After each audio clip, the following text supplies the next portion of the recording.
കർത്താവായ യേശുക്രിസ്തുവിന്റെ അതിപരിശുദ്ധ നാമം വാഴ്ത്തപ്പെടുമാറാകട്ടെ. തുറന്ന ദിവസന്റെ പാഠശാല എന്ന ഈ ബൈബിൾ ക്ലാസിന്റെ 115-ാമത്തെ സെഷനിലേക്ക് നമ്മൾ കടന്നു വന്നിരിക്കുകയാണ്. ഇന്നു മുതൽ ഒരു പുതിയ പുസ്തകത്തിന്റെ പഠനം ഇവിടെ ആരംഭിക്കുകയാണ്. The book of Romans. അപ്പോസ്തലനായ പൗലോസ് റോമർക്ക് എഴുതിയ ലേഖനം. ഈ പുസ്തകത്തിന്റെ പഠനമാണ് വരുന്ന ദിവസങ്ങളിൽ നാം ചേർന്ന് പഠിക്കുവാനായിട്ട് പോകുന്നത്. The Bible within the Bible എന്നാണ് ഈ പുസ്തകത്തെക്കുറിച്ച് അറിയപ്പെടുന്നത്. ബൈബിളിനുള്ളിലെ ബൈബിൾ, അത്രമാത്രം ഇമ്പോർട്ടൻ്റ് ആയിട്ടുള്ള ഒരു പുസ്തകമാണ് റോമാലേഖനം. 5-ാമത്തെ സുവിശേഷമെന്നും പലര് ഇതിനെ വിശേഷിപ്പിക്കാറുണ്ട്. മത്തായി, മർക്കോസ്, ലൂക്കോസ്, യോഹന്നാൻ എന്ന 4 സുവിശേഷങ്ങളാണുള്ളത്.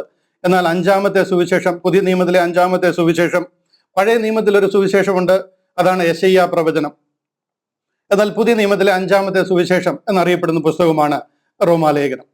അതിന്റെ പഠനം ഇന്നു മുതൽ നമ്മൾ ആരംഭിക്കുകയാണ്. ഡിസംബർ 7-ാം തീയതി 2024 ഡിസംബർ 7-ാം തീയതി അപ്പോസ്തല പ്രവർത്തികളുടെ പഠനം പൂർത്തിയാക്കി.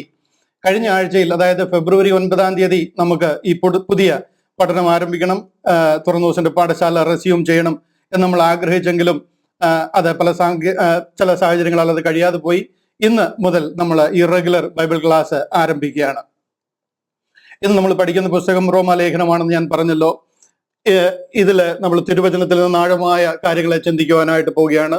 ബൈബിളിൽ നിന്ന് റോമാലേഖനത്തിന്റെ ഓരോ പേജുകളും, ഓരോ അധ്യായങ്ങളും, ഓരോ വാക്യങ്ങളും ഡീറ്റെയിൽ ആയിട്ട് അത് മനസ്സിലാക്കേണ്ടുന്ന കാര്യങ്ങളെല്ലാം മനസ്സിലാക്കി പഠിക്കുവാനായിട്ട് പോവുകയാണ്. എന്നാൽ അതിന് എനിക്ക് കൂടുതൽ സഹായകമായിരിക്കുന്നത് റോമാലേഖനത്തിന്റെ ഈ ഒരു പുസ്തകം കൂടിയാണ്. ഇത് കൊർനെലിയോസ് ആർ സ്റ്റാം എന്ന് പറയുന്ന ഒരു കർത്താവിന്റെ ദാസൻ എഴുതിയിരിക്കുന്ന പുസ്തകമാണ്. ഇദ്ദേഹമാണ് ബെറിയൻ ബൈബിൾ സൊസൈറ്റി, അമേരിക്കയിലെ ബെറിയൻ ബൈബിൾ സൊസൈറ്റി എന്ന് പറയുന്ന ആ ഒരു പ്രസ്ഥാനം ആരംഭിച്ചത് 1940-ൽ വിസ്കോൺസിൻ ആരംഭിച്ച ആ ഒരു പ്രസ്ഥാനം ഇന്ന് വളരെ വിശാലമായിട്ട് അനേക ആയിരങ്ങളെ, പതിനായിരങ്ങളിൽ ഈ സുവിശേഷം എത്തിക്കുവാനായിട്ട്, റൈറ്റ് ഡിവിഷൻ, ഗ്രേസ് ഗോസ്പൽ എത്തിക്കുവാനായിട്ട് അഹോരാത്രം പണിയെടുത്തുകൊണ്ടിരിക്കുന്ന ഒരു പ്രസ്ഥാനമാണ് ബെറിയൻ ബൈബിൾ സൊസൈറ്റി. അതിന്റെ സ്ഥാപക നേതാവായിരിക്കുന്ന കൊർനെലിയോസ് ആർ സ്റ്റാം, അദ്ദേഹം എഴുതിയ പുസ്തകമാണ് ഇതിൽ കൂടുതൽ ഞാൻ റെഫർ ചെയ്തിട്ടുള്ളത്. ബൈബിളിൽ നിന്ന് പഠിപ്പിക്കുമ്പോൾ തന്നെ പല കാര്യങ്ങളിൽ നമുക്ക് ഒരു പക്ഷത്തുണ്ടെങ്കിൽ കൺഫ്യൂഷൻസ് ഉണ്ടാകാം, മനസ്സിലാകാതെ വന്നേക്കാം, സംശയങ്ങൾ വന്നേക്കാം. അതൊക്കെ ക്ലാരിഫൈ ചെയ്യാനായിട്ട് ഞാൻ ഉപയോഗിച്ചിരിക്കുന്നത് ആ പുസ്തകമാണ്. റോമാലേഖനം എല്ലാ ക്രിസ്ത്യാനികളും പഠിച്ചിരിക്കേണ്ടുന്ന ഒരു ബുക്കാണ്. അതുകൊണ്ട് തന്നെ നിങ്ങൾ ആരും ഒരു ക്ലാസ് പോലും മിസ്സാകാതെ എല്ലാ ക്ലാസ്സുകളിലും തുടക്കം മുതൽ ഒടുക്കം വരെ ഉത്സാഹത്തോടെ ഇതിൽ പങ്കെടുക്കുവാനായിട്ട് ഞാൻ വിശേഷാൽ ഓർപ്പിക്കുകയാണ്. വിഷയത്തിൽ നിന്നും അധികം ഡീവിയേറ്റ് ചെയ്യാതെ പോകാതെയും മൈക്രോ ലെവൽ ഡീറ്റെയിലേക്ക് പോകാതെയും അതിൻ്റെ ആ ഒരു കണ്ടന്റിൽ നിന്നുകൊണ്ട്, ആ ഒരു കോണ്ടെക്സ്റ്റിൽ നിന്നുകൊണ്ട് ഈ വിഷയം ചിന്തിക്കുവാനും പഠിപ്പിക്കുവാനും ഞാൻ ആഗ്രഹിക്കുന്നു. ഈ പുസ്തകത്തിന്റെ പഠനത്തിന് ശേഷം ഒരു ടെസ്റ്റ് ഉണ്ടായിരിക്കും. അതിൽ ഫസ്റ്റും സെക്കൻഡും കിട്ടുന്ന വ്യക്തികൾക്ക് നല്ലൊരു സമ്മാനം അയച്ചു കൊടുക്കുന്നതായിരിക്കുമെന്നും ഞാൻ ഈ പ്രാരംഭ ക്ലാസ്സിൽ തന്നെ ഓർപ്പിക്കുകയാണ്. അധികം മുഖവരകളില്ലാതെ ഈ വിഷയത്തിലേക്ക് വരികയാണ്. നിങ്ങൾ എല്ലാവരും ഉത്സാഹത്തോടു കൂടി ഈ പുസ്തക പഠനത്തിനായി എന്നോടൊപ്പമായിരിക്കുന്നു എന്ന് ഞാൻ വിശ്വസിക്കുന്നു. ഹൃദയങ്ങളെ ദൈവം വിശാലത തന്ന് ഈ വിഷയങ്ങൾ ഉൾക്കൊള്ളുവാൻ ദൈവം സഹായിക്കട്ടെ എന്ന് ഞാൻ പ്രാർത്ഥിക്കുന്നു. ഈ പുസ്തകത്തെക്കുറിച്ചുള്ള ഒരു ഇൻട്രൊഡക്ഷനാണ് ഇന്ന് നമ്മൾ ചിന്തിക്കുന്നത്. വളരെ ലളിതമായ രീതിയിലാണ് ഈ കാര്യങ്ങളെ പഠിച്ചു പോകുവാനായിട്ട് ഞാൻ ആഗ്രഹിക്കുന്നത്. റോമാലേഖനം പെട്ടെന്നൊരാൾ വായിച്ചു കഴിഞ്ഞാൽ ഒരെത്തും പിടിയും കിട്ടാത്ത രീതിയിൽ നമുക്ക് തോന്നും. അതുപോലെ ഒരല്പം ടഫായിട്ടുള്ളൊരു ബുക്കാണ്. വളരെ ലളിതമായിട്ട് ഈ കാര്യങ്ങളെ പഠിച്ചു പോകുവാനായിട്ടാണ് ഞാൻ ആഗ്രഹിക്കുന്നത്. ഇന്നത്തെ സെക്ഷനിൽ ഇൻട്രൊഡക്ഷൻ ആണ്, ബേസിക്കലി ഞാൻ ഈ പുസ്തകത്തെക്കുറിച്ചുള്ള ഒരു ഇൻട്രൊഡക്ഷൻ ആണ് ഇതിൽ കൂടി ആഗ്രഹിക്കുന്നത്. ദ ബുക്ക് ഓഫ് റോമൻസ്, അപ്പോസ്തലനായ പൗലോസ് റോമർക്ക് എഴുതിയ ലേഖനം. ഫൗണ്ടേഷണൽ ഡോക്ട്രിൻ ഓഫ് ക്രിസ്ത്യാനിറ്റി എന്നാണ് ഈ പുസ്തകത്തെക്കുറിച്ച് അറിയുന്നത്, അഥവാ the doctrinal book of Christianity. നിങ്ങൾക്ക് മനസ്സിലാവുന്നുണ്ടോ? ക്രിസ്തീയ വിശ്വാസത്തിന്റെ അടിസ്ഥാന പ്രമാണം എന്ന പേരിലാണ് ഈ പുസ്തകം അറിയപ്പെടുന്നത്. റോമാലേഖനം 16:25 അതിങ്ങനെയാണ് പറയുന്നത്. റോമാലേഖനം 16:25 ഞാൻ ആ വാക്യം ഒന്ന് പ്രൊജക്ട് ചെയ്യാം. റോമാലേഖനം 16-ാം അധ്യായം അതിന്റെ 25-ാമത്തെ വാക്യം. അത് ഇങ്ങനെയാണ് പറയുന്നത്. Now to him that is of power to establish you according to my gospel and the preaching of Jesus Christ according to the revelation of the mystery. അതായത് യേശു ക്രിസ്തുവിനെ കുറിച്ചുള്ള വെളിപ്പാടിന്റെ ആ മർമ്മത്തിന്റെ വെളിപ്പാടിന് അനുസരണമായുള്ള എൻ്റെ സുവിശേഷം. ഇത് കണ്ടില്ലേ, ആ മർമ്മത്തിന്റെ വെളിപ്പാടിന് അനുസരണമായുള്ള എൻ്റെ സുവിശേഷം. അതായത് ഈ റോമ ലേഖനത്തിൽ കൂടി നമ്മൾ പഠിക്കാൻ പോകുന്നത് കർത്താവിനെ കുറിച്ചുള്ള ആ മർമ്മത്തിന്റെ വെളിപ്പാടാണ്. Preaching of Jesus Christ according to the revelation of the mystery. റോമാലേഖനത്തിന്റെ 16-ാം അധ്യായം അതിന്റെ 25-ാമത്തെ വാക്യമാണ് ഞാൻ ഈ പ്രൊജക്ട് ചെയ്യുന്നത്. ഇവിടെ സുവിശേഷം മിസ്റ്ററി റെവലേഷൻ ആണ്, അതായത് മറഞ്ഞിരുന്ന മർമ്മത്തിന്റെ വെളിപ്പാടാണ്. ഈ പുസ്തകത്തിൽ മുഴുവനും പറഞ്ഞിരിക്കുന്നത് അങ്ങനെ ആ മറഞ്ഞിരുന്ന മർമ്മമാണ് നമ്മൾ മനസ്സിലാക്കുവാനായിട്ട് പഠിക്കുവാനായിട്ട് പോകുന്നത്. Dispensation of the grace of God, അതായത് ഒരു യുഗപരമായ ഈ ഒരു പ്രത്യേക യുഗം, ഒരു പുതിയ കാലഘട്ടം ആരംഭിക്കുക, ഒരു പുതിയ ഡിസ്പെൻസേഷൻ, ഒരു യുഗം ആരംഭിക്കുക. ഈ യുഗം എന്നൊക്കെ പറയുമ്പോൾ മറ്റുള്ളവർ നമ്മളെ കുറിച്ച് പറയാറുണ്ട്, അങ്ങനെ ഒരു വാക്ക് പോലും, ഈ ഡിസ്പെൻസേഷൻ എന്നൊരു വാക്ക് പോലും ബൈബിളിൽ പറഞ്ഞിട്ടില്ല എന്നൊക്കെ പലരും പറയുന്നത് ഞാൻ കേട്ടിട്ടുണ്ട്. എന്നാൽ ആ ഒരു ചോദ്യം നിങ്ങളോടും വന്നു കഴിഞ്ഞാൽ നിങ്ങൾക്കത് മനസ്സിലാകേണ്ടതിനായിട്ട് ഞാൻ 1-2 വാക്യങ്ങളൊന്ന് കാണിക്കാം. ഇവിടെ ഡിസ്പെൻസേഷൻ എന്ന് ബൈബിളിൽ പറഞ്ഞിട്ടില്ല എന്ന് പറയുമ്പോൾ പൗലോസ് എഴുതിയ ലേഖനത്തിൽ മാത്രം 4 ഇടത്ത് പറഞ്ഞിരിക്കുന്നത് ഞാൻ കാണിക്കാം. ഇത് കണ്ടില്ലേ, എഫേസ്യ ലേഖനം 1-ാം അധ്യായം 10-ാം വാക്യം. അതിൽ പറയുകയാണ് that in the dispensation of the fullness of times. കണ്ടില്ലേ, dispensation of the fullness of time 1-ാമത്തെ വാക്യത്തിൽ കണ്ടില്ലേ. രണ്ടാമത് പറയുകയാണ് എഫേസ്യ ലേഖനം 3-ാം അധ്യായം അതിന്റെ 2-ാം വാക്യം. അവിടെ പറയുന്നുണ്ട്, if you have heard of the dispensation of the grace of God, കൃപായുഗം. എത്ര വ്യക്തമായിട്ടാണ് പറഞ്ഞിരിക്കുന്നത് നോക്കിയേ. ഞാനത് ഡിസ്പ്ലേ ചെയ്യുന്നില്ല, നിങ്ങളത് കണ്ടില്ല, സോറി. ഈ സിസ്റ്റംസും ആപ്ലിക്കേഷൻസും ഒക്കെ കുറെ അപ്ഡേറ്റഡ് ആയിട്ടുണ്ട്. അത് കാരണം കുറെ അതുമായിട്ടൊന്ന് യൂസ്ഡ് ആയി വരാൻ അല്പം സമയമെടുക്കും. എന്നാലും ഈ വാക്യം കണ്ടില്ലേ, എഫേസ്യ ലേഖനം 3-ാം അധ്യായം അതിന്റെ 2-ാം വാക്യത്തിൽ പറയുകയാണ്, if you have heard of the dispensation of the grace of God. വളരെ ക്ലിയർ ആയിട്ട് പറയുകയാണ്. പലരും പറയുന്നത് ഡിസ്പെൻസേഷൻ എന്നൊരു വാക്കേ ബൈബിളിൽ കണ്ടിട്ടില്ല, കാണാനില്ല, ഇതെല്ലാം നമ്മൾ ചമച്ചതാണ്, അല്ലെന്നുണ്ടെങ്കിൽ ഇതുപോലുള്ള ആൾക്കാർ ചമച്ച വിഷയങ്ങളാണെന്നാണ് പറയാറുള്ളത്. അടുത്ത വാക്യം കണ്ടില്ലേ, 1 കൊരിന്ത്യർ 9:17. For if I do this thing willingly I have a reward, but if against my will a dispensation of the gospel is committed unto me. എത്ര റെഫറൻസുകളാണ് കാണിക്കുന്നത് നോക്കിയേ. കൊലോസ്യ ലേഖനം 1:25. അവിടെ പറയുകയാണ്, whereof I made a minister according to the dispensation of God. കണ്ടില്ലേ, which is given to me for you to fulfill the word of God. നിങ്ങൾക്ക് വേണ്ടി ദൈവം എനിക്ക് നൽകിയിരിക്കുന്ന ഉദ്യോഗപ്രകാരം ദൈവവചന ഘോഷണം നിവർത്തിക്കേണ്ടതിന് ഞാൻ സഭയുടെ ശുശ്രൂഷകനായിരിക്കുന്നു.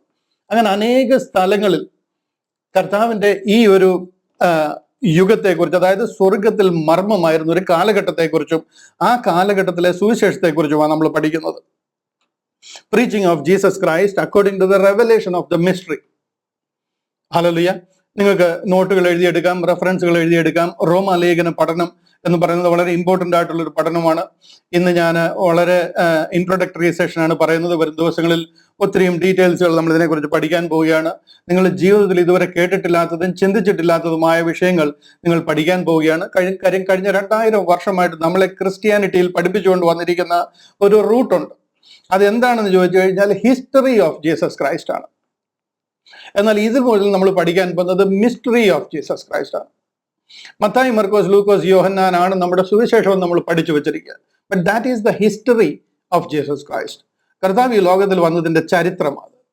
എന്നാൽ റോമാ ലേഖനം മുതൽ അടുത്ത് വരുന്ന 13 ലേഖനങ്ങളിൽ കൂടി നാം പഠിക്കാൻ പോകുന്നത് സ്വർഗത്തിൽ ദൈവം മറച്ചു വെച്ചിരുന്ന സ്വർഗീയ സുവിശേഷമാണ്, mystery of Jesus Christ. Hallelujah. അതുകൊണ്ട് തന്നെ ഇതിനെ നമ്മൾ പറയുന്നത് the gospel according to the revelation of mystery എന്നാണ്. സുവിശേഷം, സ്വർഗത്തിൽ മറഞ്ഞിരുന്ന സുവിശേഷം. ഈ ബുക്കിനെ കുറിച്ച് ഒത്തിരി പേർ, അനേകർ ഒത്തിരി അഭിപ്രായങ്ങൾ പറഞ്ഞിട്ടുണ്ട്, അവരവരുടെ ജീവിത അനുഭവങ്ങൾ പറഞ്ഞിട്ടുണ്ട്.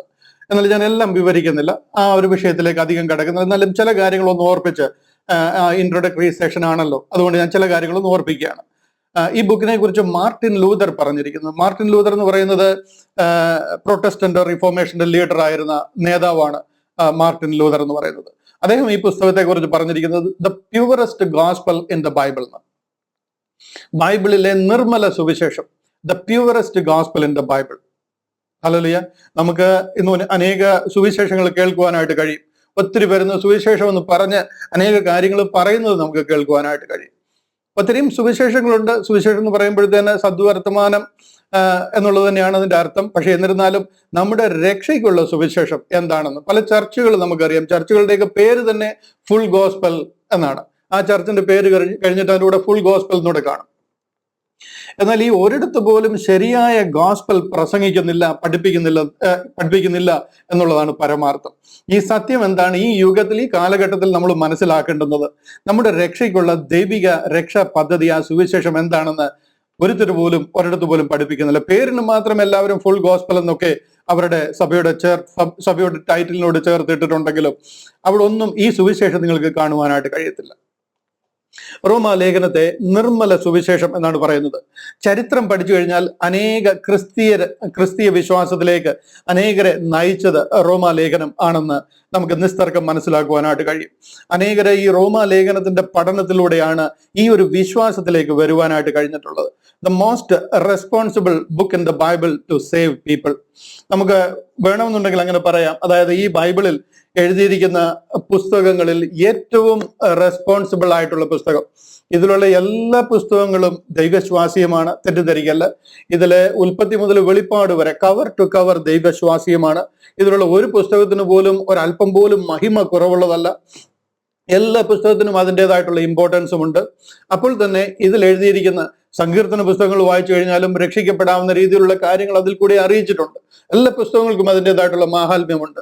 അപ്പോൾ തന്നെ ഇതിൽ പറയുന്നത് റോമാ ലേഖനം എന്ന ആ പുസ്തകത്തിനാണ് ഇന്ന് ലോകത്തിൽ ഏറ്റവും കൂടുതൽ ആൾക്കാരെ രക്ഷിക്കാനുള്ള ഉത്തരവാദിത്തം, റെസ്പോൺസിബിലിറ്റി ഈ ബൈബിളിലുള്ള പുസ്തകം എന്ന് ഒരാള് അതിനെക്കുറിച്ച് എടുത്ത് പറയുന്നത് കേൾക്കാനിടയായിട്ടുണ്ട്. അതായത് ഈ ബൈബിളിൽ അനേകർ ക്രിസ്തീയ വിശ്വാസം മനസ്സിലാക്കിയത് റോമാ ലേഖനത്തിന്റെ പഠനത്തിൽ കൂടിയാണ്. ഞാൻ എന്തിനാണ് അതിനെ എടുത്തു പറയുന്നതെന്ന് ചോദിച്ചു കഴിഞ്ഞാൽ അത്രമാത്രം ഇമ്പോർട്ടന്റ് ആയിട്ടുള്ള ഒരു പുസ്തകത്തിന്റെ പഠനമാണ് നമ്മൾ ഇവിടെ ആരംഭിക്കുന്നത്. ഇതിനെക്കുറിച്ച് മാർട്ടിൻ ലൂതർ വീണ്ടും പറഞ്ഞിരിക്കുന്നത് the true masterpiece of New Testament എന്നാണ്. പുതിയ നിയമത്തിന്റെ ഒരു ട്രൂ മാസ്റ്റർ പീസ്, ആ ഒരു പുസ്തകം മാത്രം. അതായത് ബൈബിൾ വിതിൻ ദ ബൈബിൾ, ഈ ബൈബിളിനകത്തിലെ ഒരു ബൈബിളാണ് റോമാലേഖനം എന്നാണ് പറയുന്നത്. ശരിക്കും ബൈ ഹാർട്ടായിട്ട്, വേർഡ് ബൈ വേർഡ് ആയിട്ട് നാം അറിഞ്ഞിരിക്കേണ്ടുന്ന ഒരു പുസ്തകമാണ് ഈ റോമാലേഖനം. We must learn this in and out. ഓരോ അധ്യായവും എന്തിനെ കുറിച്ച് പറയുന്നു, 5-ാം അധ്യായത്തിൽ എന്തു പറയുന്നു, 8-ാം അധ്യായത്തിൽ എന്തു പറയുന്നു, ഉറക്കത്തിൽ വിളിച്ചെഴുന്നേപ്പിച്ച് ചോദിച്ചു കഴിഞ്ഞാൽ നമുക്കറിയണം 11-ാം അധ്യായം റോമാലേഖനം എന്താണ് പറയുന്നത്. അങ്ങനെ ഓരോ അധ്യായങ്ങളും ഓരോ മെയിൻ ഭാഗങ്ങൾ എന്തിനെയാണ് പ്രതിപാദിക്കുന്നത് എന്നുള്ളത് നമുക്ക് അറിഞ്ഞിരിക്കണം. അതായത് ഇൻ ആൻഡ് ഔട്ട് ഈ പുസ്തകത്തെ കുറിച്ച് നമ്മൾ അറിഞ്ഞിരിക്കണം. നാം ഒരു ക്രിസ്ത്യാനി ആണെങ്കിൽ നാം പഠിച്ചിരിക്കണം. ഇതിലെ ഒരു ജനറിക് ആയിട്ടുള്ള ഇതിന്റെ ഒരു വിഭജനം ഞാൻ പെട്ടെന്നൊന്ന് കാണിക്കാം. അതിനുശേഷം കൂടുതൽ ഡീറ്റെയിൽ ആയിട്ട് ഞാൻ ആ കാര്യങ്ങൾ പറഞ്ഞ് മനസ്സിലാക്കാം. ഇതിന്റെ ഒരു ജനറിക് വിഭജനം നോക്കിക്കഴിഞ്ഞു കഴിഞ്ഞാൽ ഇങ്ങനെയാണ് നമ്മൾ അതിനെ കാണുന്നത്. പല അപ്ഡേറ്റുകളും വന്നിരിക്കുന്നത് കാരണം സിസ്റ്റം ഒരല്പം കൺഫ്യൂസ്ഡ് ആക്കുന്നുണ്ട്. പക്ഷെ എന്നിരുന്നാലും ഇതാണ് ഒരു overview of the book of Romans. 1-ാമത്തെ അധ്യായം മുതൽ 3-ാമത്തെ അധ്യായം വരെ പ്രധാനമായിട്ട് പ്രതിപാദിക്കുന്നത് പാപം എന്നുള്ള വിഷയമാണ്, സിൻ. 16 അധ്യായങ്ങളാണ് റോമാലേഖനത്തിലുള്ളത്. അതിൽ 1 മുതൽ 3 വരെയുള്ള അധ്യായങ്ങൾ നോക്കിക്കഴിഞ്ഞാൽ പാപത്തെ കുറിച്ചാണ് പറയുന്നത്. 3-ാം അധ്യായത്തിന്റെ 10-ാം വാക്യത്തിൽ വന്ന് നീതിമാൻ ഒരുത്തരുമില്ല, എല്ലാവരും ഒരുപോലെ പാപം ചെയ്ത് ദൈവത്തിൽ നിന്ന് അകന്നു പോയിരിക്കുന്നു, ആരുമില്ല ഒരുത്തനും നീതിമാനിൽ, എല്ലാവരും പാപികളായി പോയിരിക്കുന്നു എന്ന് പറഞ്ഞു നിർത്തുന്നു. 1-ാം അധ്യായം മുതൽ 3-ാം അധ്യായം വരെ. 4-5 അധ്യായങ്ങൾ നോക്കിക്കഴിഞ്ഞാൽ നമ്മുടെ രക്ഷയെ കുറിച്ചുള്ള കാര്യങ്ങൾ, സാൽവേഷൻ, ഈ വിഷയത്തിലാണ് സാൽവേഷൻ എന്താണെന്ന് പറഞ്ഞിരിക്കുന്നത്. അത് നമുക്ക് 4-5 അധ്യായങ്ങൾ നമ്മൾ വളരെ നിർത്തി ഡീറ്റെയിൽ ആയിട്ട് അത് പഠിക്കും. 6 മുതൽ 8 വരെയുള്ള അധ്യായങ്ങളാണ് ഐഡന്റിറ്റി വിത്ത് ക്രൈസ്റ്റ്. നമ്മൾ ക്രിസ്തുവുമായിട്ട് അനുരൂപരാകുന്നത് എങ്ങനെയാണ്, എന്താണ് 6, 7, 8 അധ്യായങ്ങൾ. ശരിക്കും പറഞ്ഞു കഴിഞ്ഞാൽ ഈ പുസ്തകങ്ങളിലെ ഏറ്റവും ഇമ്പോർട്ടന്റ് പുസ്തകമാണെന്ന് പറയാം. ഞാൻ ഇതിന്റെ ഡീറ്റെയിൽസിലേക്കൊക്കെ വരുമ്പോഴത്തേന് കൂടുതൽ മനസ്സിലാക്കാം. 9 മുതൽ 11 വരെയുള്ള അധ്യായങ്ങളിൽ ഇസ്രായേലിനെ കുറിച്ച് പറയുന്നതാണ്. ഡിസ്പെൻസേഷൻ, യുഗപരമായ പഠനം എന്ന് പറയാം. ഇസ്രായേലിനെ കുറിച്ച് ഡീറ്റെയിൽ ആയിട്ട് പറഞ്ഞിരിക്കുന്ന പുസ്തകമാണ് 9 മുതൽ 11 വരെയുള്ള അധ്യായങ്ങൾ. 12 മുതൽ 16 വരെയുള്ള അധ്യായങ്ങൾ സർവീസ്, കർത്താവിന് വേണ്ടി എങ്ങനെ നമുക്ക് പ്രയോജനപ്പെടുവാനായിട്ട് കഴിയും, how to serve the Lord, എങ്ങനെ കർത്താവിന്റെ വേലയിൽ നമുക്ക് വർദ്ധിച്ചു വരുവാനായിട്ട് കഴിയും എന്ന് പറഞ്ഞിരിക്കുന്ന ഭാഗങ്ങളാണ് 12 മുതൽ 16 വരെയുള്ള അധ്യായങ്ങളിൽ നമ്മൾ പഠിക്കുന്നത്. ഞാൻ അതിന്റെ ഒരു ആദ്യമായിട്ട് അതിനെ അങ്ങനെ ഒന്ന് കാണിച്ചതേ ഉള്ളൂ. എന്നാൽ കൂടുതൽ ഡീറ്റെയിൽസ് നമ്മൾ പഠിക്കുവാനായിട്ട് പോവുകയാണ്. Very logical, step by step ആയിട്ട് എഴുതിയിരിക്കുന്ന ഒരു പുസ്തകമാണ്. അതുകൊണ്ട് തന്നെയാണ് ഇതിനെ ഫണ്ടമെന്റൽ ഡോക്ട്രിൻസ് ഓഫ് ക്രിസ്ത്യാനിറ്റി എന്ന് പറയാൻ കാരണം. ഈ ബുക്കിനെ കുറിച്ച് ചില കാര്യങ്ങൾ കൂടി ഒന്ന് ഓർപ്പിക്കേണ്ടതായിട്ടുണ്ട്. അതായത് പലരും പല രീതിയിൽ ഒത്തിരി അഭിപ്രായങ്ങൾ പറഞ്ഞിട്ടുണ്ടെങ്കിലും ഒരു കർത്താവിന്റെ ദാസൻ പറഞ്ഞിരിക്കുന്ന കത്തീഡ്രൽ ഓഫ് ക്രിസ്ത്യാനിറ്റി എന്ന, അതായത് ക്രിസ്തീയ വിശ്വാസത്തിന്റെ കേദാരം എന്നാണ് ഈ പുസ്തകത്തെ അറിയപ്പെടുന്നത്. അത്രമാത്രം ഇമ്പോർട്ടന്റ് ആണ് ഈ പുസ്തകം. എല്ലാ പുസ്തകങ്ങളും ഇമ്പോർട്ടന്റ് ആയിരിക്കുമ്പോൾ തന്നെ ഈ പുസ്തകത്തിന് അത്രമാത്രം പ്രത്യേകത ഉണ്ട് എന്ന് ഞാൻ നിങ്ങളെ എടുത്തു കാണിക്കുക. ജോൺ ബനിയൻ, നമുക്കറിയാം, പരദേശി മോക്ഷയാത്ര എന്ന ബുക്ക് എഴുതിയ കർത്താവിന്റെ ദാസനാണ് John Bunyan. The Pilgrim's Progress എന്ന് പറയുന്ന ബുക്ക് ഒരുമാതിരിപ്പെട്ടവർ എല്ലാവരും വായിച്ചിട്ടുള്ള പുസ്തകമാണ്. അത് എഴുതുവാൻ തനിക്ക് കിട്ടിയ പ്രചോദനം റോമാലേഖനത്തിന്റെ പഠനമാണ് എന്ന് താൻ അതിൽ തന്നെ എഴുതിയിട്ടുണ്ട്. ഈ പുസ്തകമാണ് പ്രൊട്ടസ്റ്റന്റ് റിഫോർമേഷന്റെ ലീഡർ ആയിരുന്ന മാർട്ടിൻ ലൂതറിനെ അതിലേക്ക് നയിച്ചത്. നമുക്കറിയാം, മാർട്ടിൻ ലൂതറാണ് പ്രൊട്ടസ്റ്റന്റ് റിഫോർമേഷൻ കൊണ്ടുവരുന്നത്. അദ്ദേഹത്തെ ആ ഒരു റിഫോർമേഷനിലേക്ക് നയിക്കാൻ കാരണം റോമാലേഖനം 1-ാം അധ്യായം അതിന്റെ 17-ാമത്തെ വാക്യമാണ്. The just shall live by faith. നമുക്കറിയാം ആ ഒരു വാക്യം, അതായത് എന്റെ നീതിമാൻ വിശ്വാസത്താൽ ജീവിക്കും. ആ ഒരു വാക്യമാണ് മാർട്ടിൻ ലൂതറിനെ ഈ ഒരു ഭയങ്കര ഒരു റിഫോർമേഷനിലേക്ക് നയിക്കുവാനിടയായത്. അദ്ദേഹം ജർമ്മനിയിലെ ഒരു റോമൻ കാത്തലിക് പുരോഹിതനായിരുന്നു. വിറ്റൻബർഗിൽ ഉള്ള ഒരു ചർച്ചിലെ റോമൻ കത്തോലിക്ക ചർച്ചിലെ ഒരു പുരോഹിതനായിരുന്നു ഈ മാർട്ടിൻ ലൂതർ എന്ന് പറയുന്നത്. ആ കാലഘട്ടത്തിൽ റോമിലെ സെയിന്റ് പീറ്റർ കത്തീഡ്രലിന്റെ ബസിലിക്കയുടെ ചെലവിനായിട്ട്, അതിന്റെ കൺസ്ട്രക്ഷൻ നടക്കുക, അതിന്റെ ചെലവിനായിട്ട് പാപമോചന ചീട്ട് വിറ്റിരുന്ന ഒരു കാലഘട്ടമാണ് 1517. അന്ന് താൻ പുരോഹിതനായിരുന്നത് കൊണ്ട് താൻ ബൈബിൾ വായിക്കുവാനായിട്ട് തനിക്ക് അവസരമുണ്ടായി, അങ്ങനെ വായിക്കുവാനായിട്ട് കഴിഞ്ഞു. കാര്യം അന്ന് അങ്ങനെയുള്ളവർക്ക് മാത്രമേ ബൈബിൾ കയ്യിൽ കിട്ടത്തുള്ളൂ, വായിക്കാനായിട്ട് കഴിയത്തുള്ളൂ. സാധാരണക്കാർക്ക് ബൈബിൾ ഇല്ല, നമുക്ക് കാണാൻ പോലും കിട്ടത്തില്ല. നമുക്ക് എഴുതി തന്നിരിക്കുന്ന ചില പുസ്തകങ്ങളുണ്ട്, അത് മാത്രം വായിക്കുക. ബൈബിളിൽ എന്താണ് പറഞ്ഞിരിക്കുന്നത്, എന്താണ് എഴുതിയിരിക്കുന്നത് എന്നുള്ളതിനെ കുറിച്ചൊന്നും നമുക്ക് ഒരു വിവരവുമില്ല, ഒരു കാര്യങ്ങളും നമുക്ക് അറിയത്തില്ല. കാര്യം അത് നമ്മുടെ കയ്യിൽ അവൈലബിൾ അല്ല. ഒരു സാധാരണക്കാരന് അത് വായിക്കാനേ പാടില്ല, അതിനെക്കുറിച്ച് അഭിപ്രായം പറയാൻ പാടില്ല. അതുപോലെ ഉണ്ടായിരുന്ന ഒരു കാലഘട്ടമാണ്. അന്നത്തെ പുരോഹിതനായിരുന്ന ഈ മാർട്ടിൻ ലൂതർ താൻ ആ ബൈബിൾ വായിക്കുകയും അതിൽ കൂടെ തനിക്ക് മനസ്സിലായ ഒരു തന്നെ ചിന്തിപ്പിച്ച ഒരു വാക്യമാണ് Romans 1:17, the just shall live by faith. നീതിമാൻ വിശ്വാസത്താൽ ജീവിക്കും. അത് തന്നെ അധികം ചിന്തിപ്പിക്കുകയും റോമാലേഖനം പഠിക്കുകയും ചെയ്തതിന്റെ ഫലമായിട്ടാണ് AD 1517 വിറ്റൻബർഗിലെ റോമൻ കാത്തലിക് ചർച്ചിൽ അതിന്റെ മെയിൻ ഡോറിൽ ഒരു 95 തെസീസുകൾ എഴുതി അതിന്റെ മെയിൻ ഡോറിൽ തറയ്ക്കുകയും അങ്ങനെ താൻ അതിനെതിരായിട്ട് പ്രൊട്ടസ്റ്റ് ചെയ്യുകയും ചെയ്തു. ഈ റോമൻ കത്തോലിക്ക ഉപദേശങ്ങൾക്കെതിരായിട്ട്, അല്ലെന്നുണ്ടെങ്കിൽ ഈ പാപമോചന ചീട്ട് അതുപോലുള്ള കാര്യങ്ങൾക്ക്, ആ ഉപദേശങ്ങൾക്കെതിരായിട്ട് താൻ പ്രൊട്ടസ്റ്റ് ചെയ്യുവാനായിട്ട് ഇടയായി. അവിടെയാണ് പ്രൊട്ടസ്റ്റന്റ് റിഫോർമേഷൻ ആരംഭിക്കുന്നത്. അങ്ങനെയാണ് ലൂതറൻ ചർച്ചും അതിനുശേഷം പിന്നെ പ്രെസ്ബിറ്റേറിയനും ചർച്ച് ഓഫ് ഇംഗ്ലണ്ടും ചർച്ച് ഓഫ് സ്കോട്ട്ലൻഡും മെത്തഡിസ്റ്റ്, ബാപ്റ്റിസ്റ്റ്, അഡ്വാന്റിസ്റ്റ് അതുപോലുള്ള ചർച്ചുകളൊക്കെ പിന്നീട് അതേ തുടർന്ന് ഉണ്ടാകുവാനായിട്ട് ഇടയായത്. ഹബക്കൂക്ക് പ്രവാചകൻ എഴുതിയിരിക്കുന്ന ഒരു വാക്യമാണത്. ഹബക്കൂക്ക് 2:2 മുതൽ 4 വരെ വായിച്ചു കഴിഞ്ഞാൽ നമുക്ക് കാണുവാനായിട്ട് കഴിയും, നീതിമാൻ വിശ്വാസത്താൽ ജീവിക്കും എന്നുള്ള ഹബക്കൂക്ക് പ്രവാചകന്റെ ഒരു വാക്യമാണെങ്കിലും അതിനെ പൗലോസ് അപ്പോസ്തലൻ കോട്ട് ചെയ്തുകൊണ്ട് 1-ാം വാക്യത്തിൽ എഴുതിയിരിക്കുന്നത്, 1-ാമത്തെ അധ്യായത്തിൽ എഴുതിയിരിക്കുന്നതാണ് തന്നെ ഏറ്റവും കൂടുതൽ ചിന്തിപ്പിക്കുവാനായിട്ട് ഇടയായത്. ആ റിഫോർമേഷൻ അന്ന് കത്തോലിക്ക വിശ്വാസത്തിൽ അനേകര് റിഫോമായിട്ട് ആ റിഫോർമേഷൻ ഉണ്ടായിട്ട് പ്രൊട്ടസ്റ്റന്റ് ഉപദേശങ്ങളിലേക്ക് മാറുവാനായിട്ട് ഇടയായി. ഇന്ന് പ്രൊട്ടസ്റ്റന്റ് സഭ അനേക കോടിക്കണക്കിന് ജനങ്ങളോട് ചേർന്ന് ജനങ്ങളായിട്ട് അത് വളരുവാൻ ഇടയായ അതിന്റെ ആരംഭം കുറിക്കുന്നത് അവിടെ വെച്ചാണ്. എന്നാൽ നമുക്കറിയാം, ആ പ്രൊട്ടസ്റ്റന്റ് വിഭാഗത്തിലും സത്യവചനമോ സത്യസുവിശേഷമോ പൂർണ്ണമായിട്ട് പകരപ്പെടുവാനായിട്ട് ഇടയായില്ല. തന്നിൽ കൂടി, മാർട്ടിൻ ലൂതറിൽ കൂടി ദൈവം പ്രവർത്തിച്ചപ്പോൾ തന്നിലൂടെ ഉണ്ടായ ആ ഒരു പ്രവർത്തനത്തിന്റെ ഫലമായിട്ട് ഒരു പ്രൊട്ടസ്റ്റന്റ് റിഫോർമേഷൻ ഉണ്ടായെങ്കിലും ഈ ലോകത്തിന്റെ അധിപതി സാത്താനാണ്. നിങ്ങളത് നിങ്ങളുടെ അണ്ടർസ്റ്റാൻഡിങ്ങിൽ നിന്ന്, നിങ്ങളുടെ മനസ്സിൽ നിന്ന് അത് വിട്ടുകളയല്ല. ഈ ലോകത്തിന്റെ, ഈ അന്ധകാരത്തിന്റെ ലോകാധിപതി എന്ന് പറയുന്നത് സാത്താനാണ്. അവൻ ഒരു മനുഷ്യര് പോലും ഈ ദൈവിക സത്യം അറിയണമെന്ന് ആഗ്രഹിക്കുന്നില്ല. അതിനൊരു മൂവ്മെന്റ് ഉണ്ടെന്ന് കണ്ടു കഴിഞ്ഞാൽ അവൻ ഏറ്റവും കൂടുതൽ അതിനെതിരായിട്ട് അവിടെ പ്രവർത്തിക്കും.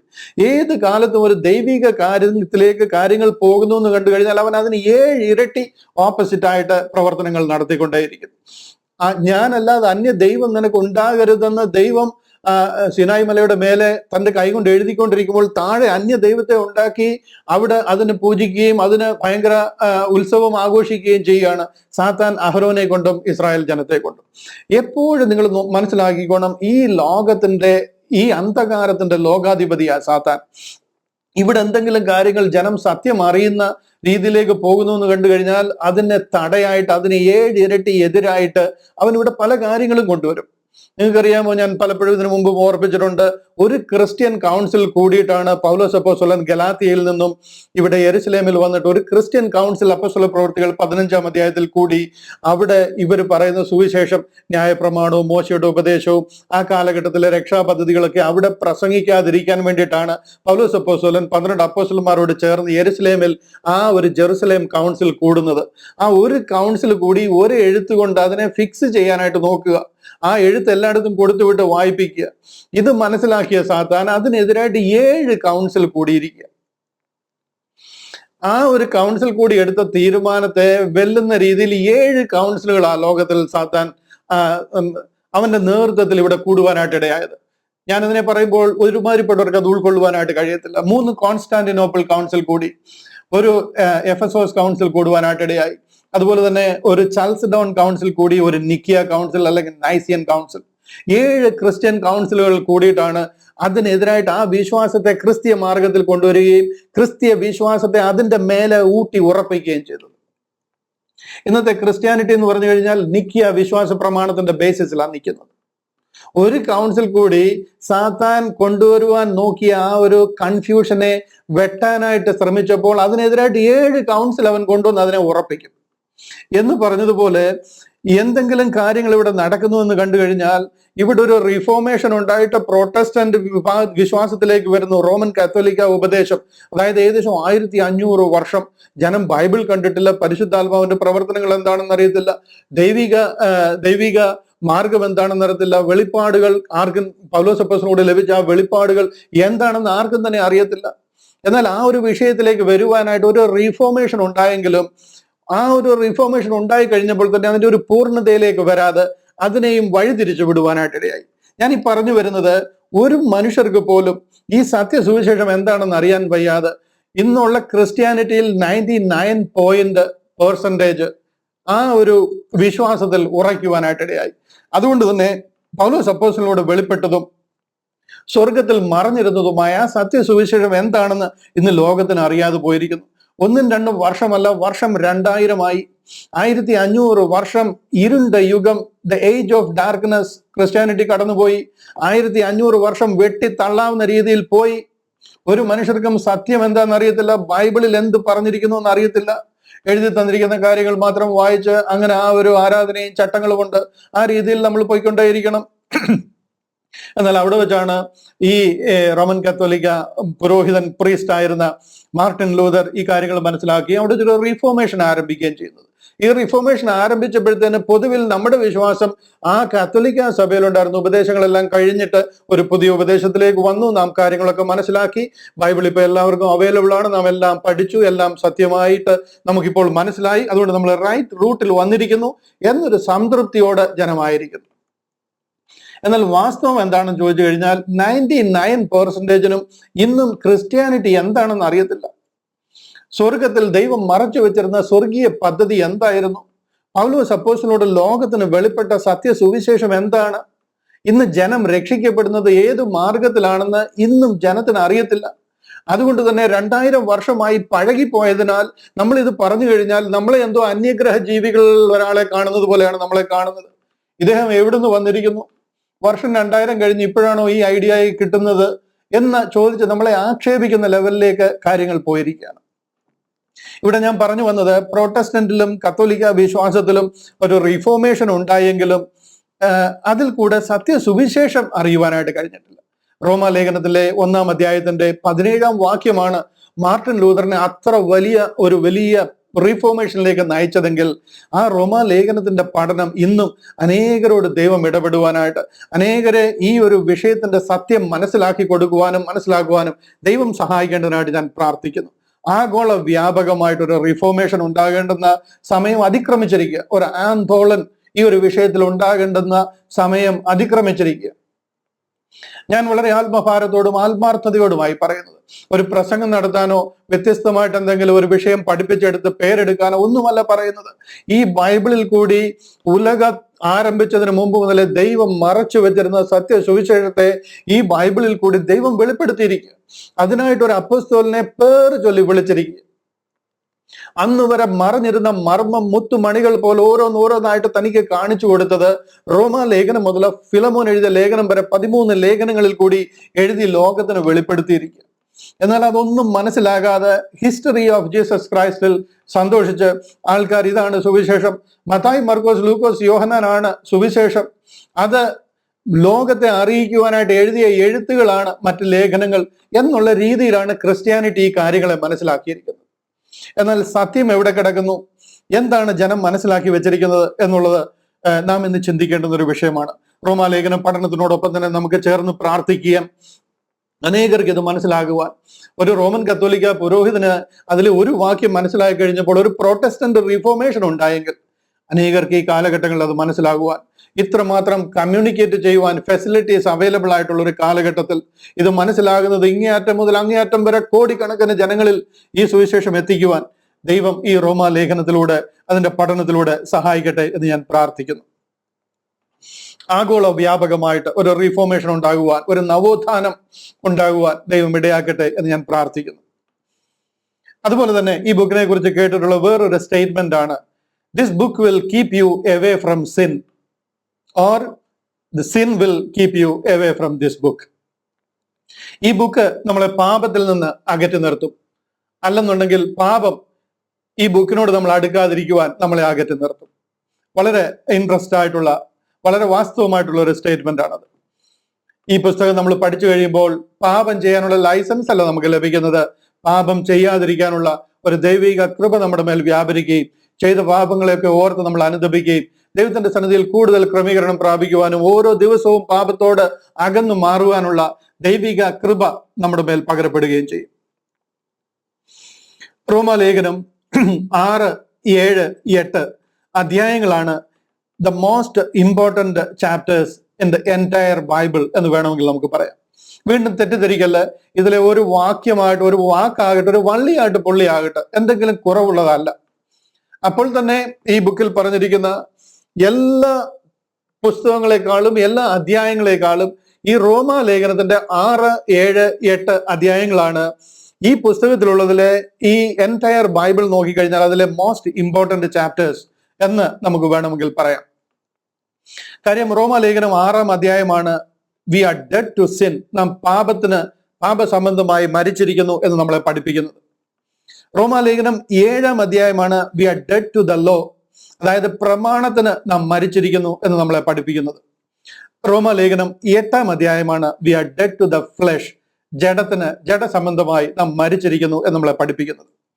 റോമാലേഖനം 6-ാം അധ്യായത്തിൽ പാപസംബന്ധമായി നാം മരിച്ചുവെന്നും 7-ാം അധ്യായത്തിൽ പ്രമാണ സംബന്ധമായി നാം മരിച്ചിരിക്കുന്നുവെന്നും 8-ാം അധ്യായത്തിൽ ജഡസംബന്ധമായി നാം മരിച്ചിരിക്കുന്നുവെന്നും നമ്മളെ പഠിപ്പിക്കുന്ന പുസ്തകമാണ് ഈ 6, 7, 8 അധ്യായങ്ങൾ. ഇനി എന്നാണ് ഈ ലേഖനം എഴുതിയത്? AD 57, 58 കാലഘട്ടങ്ങളിലാണ് ഈ റോമാലേഖനം എഴുതിയത്.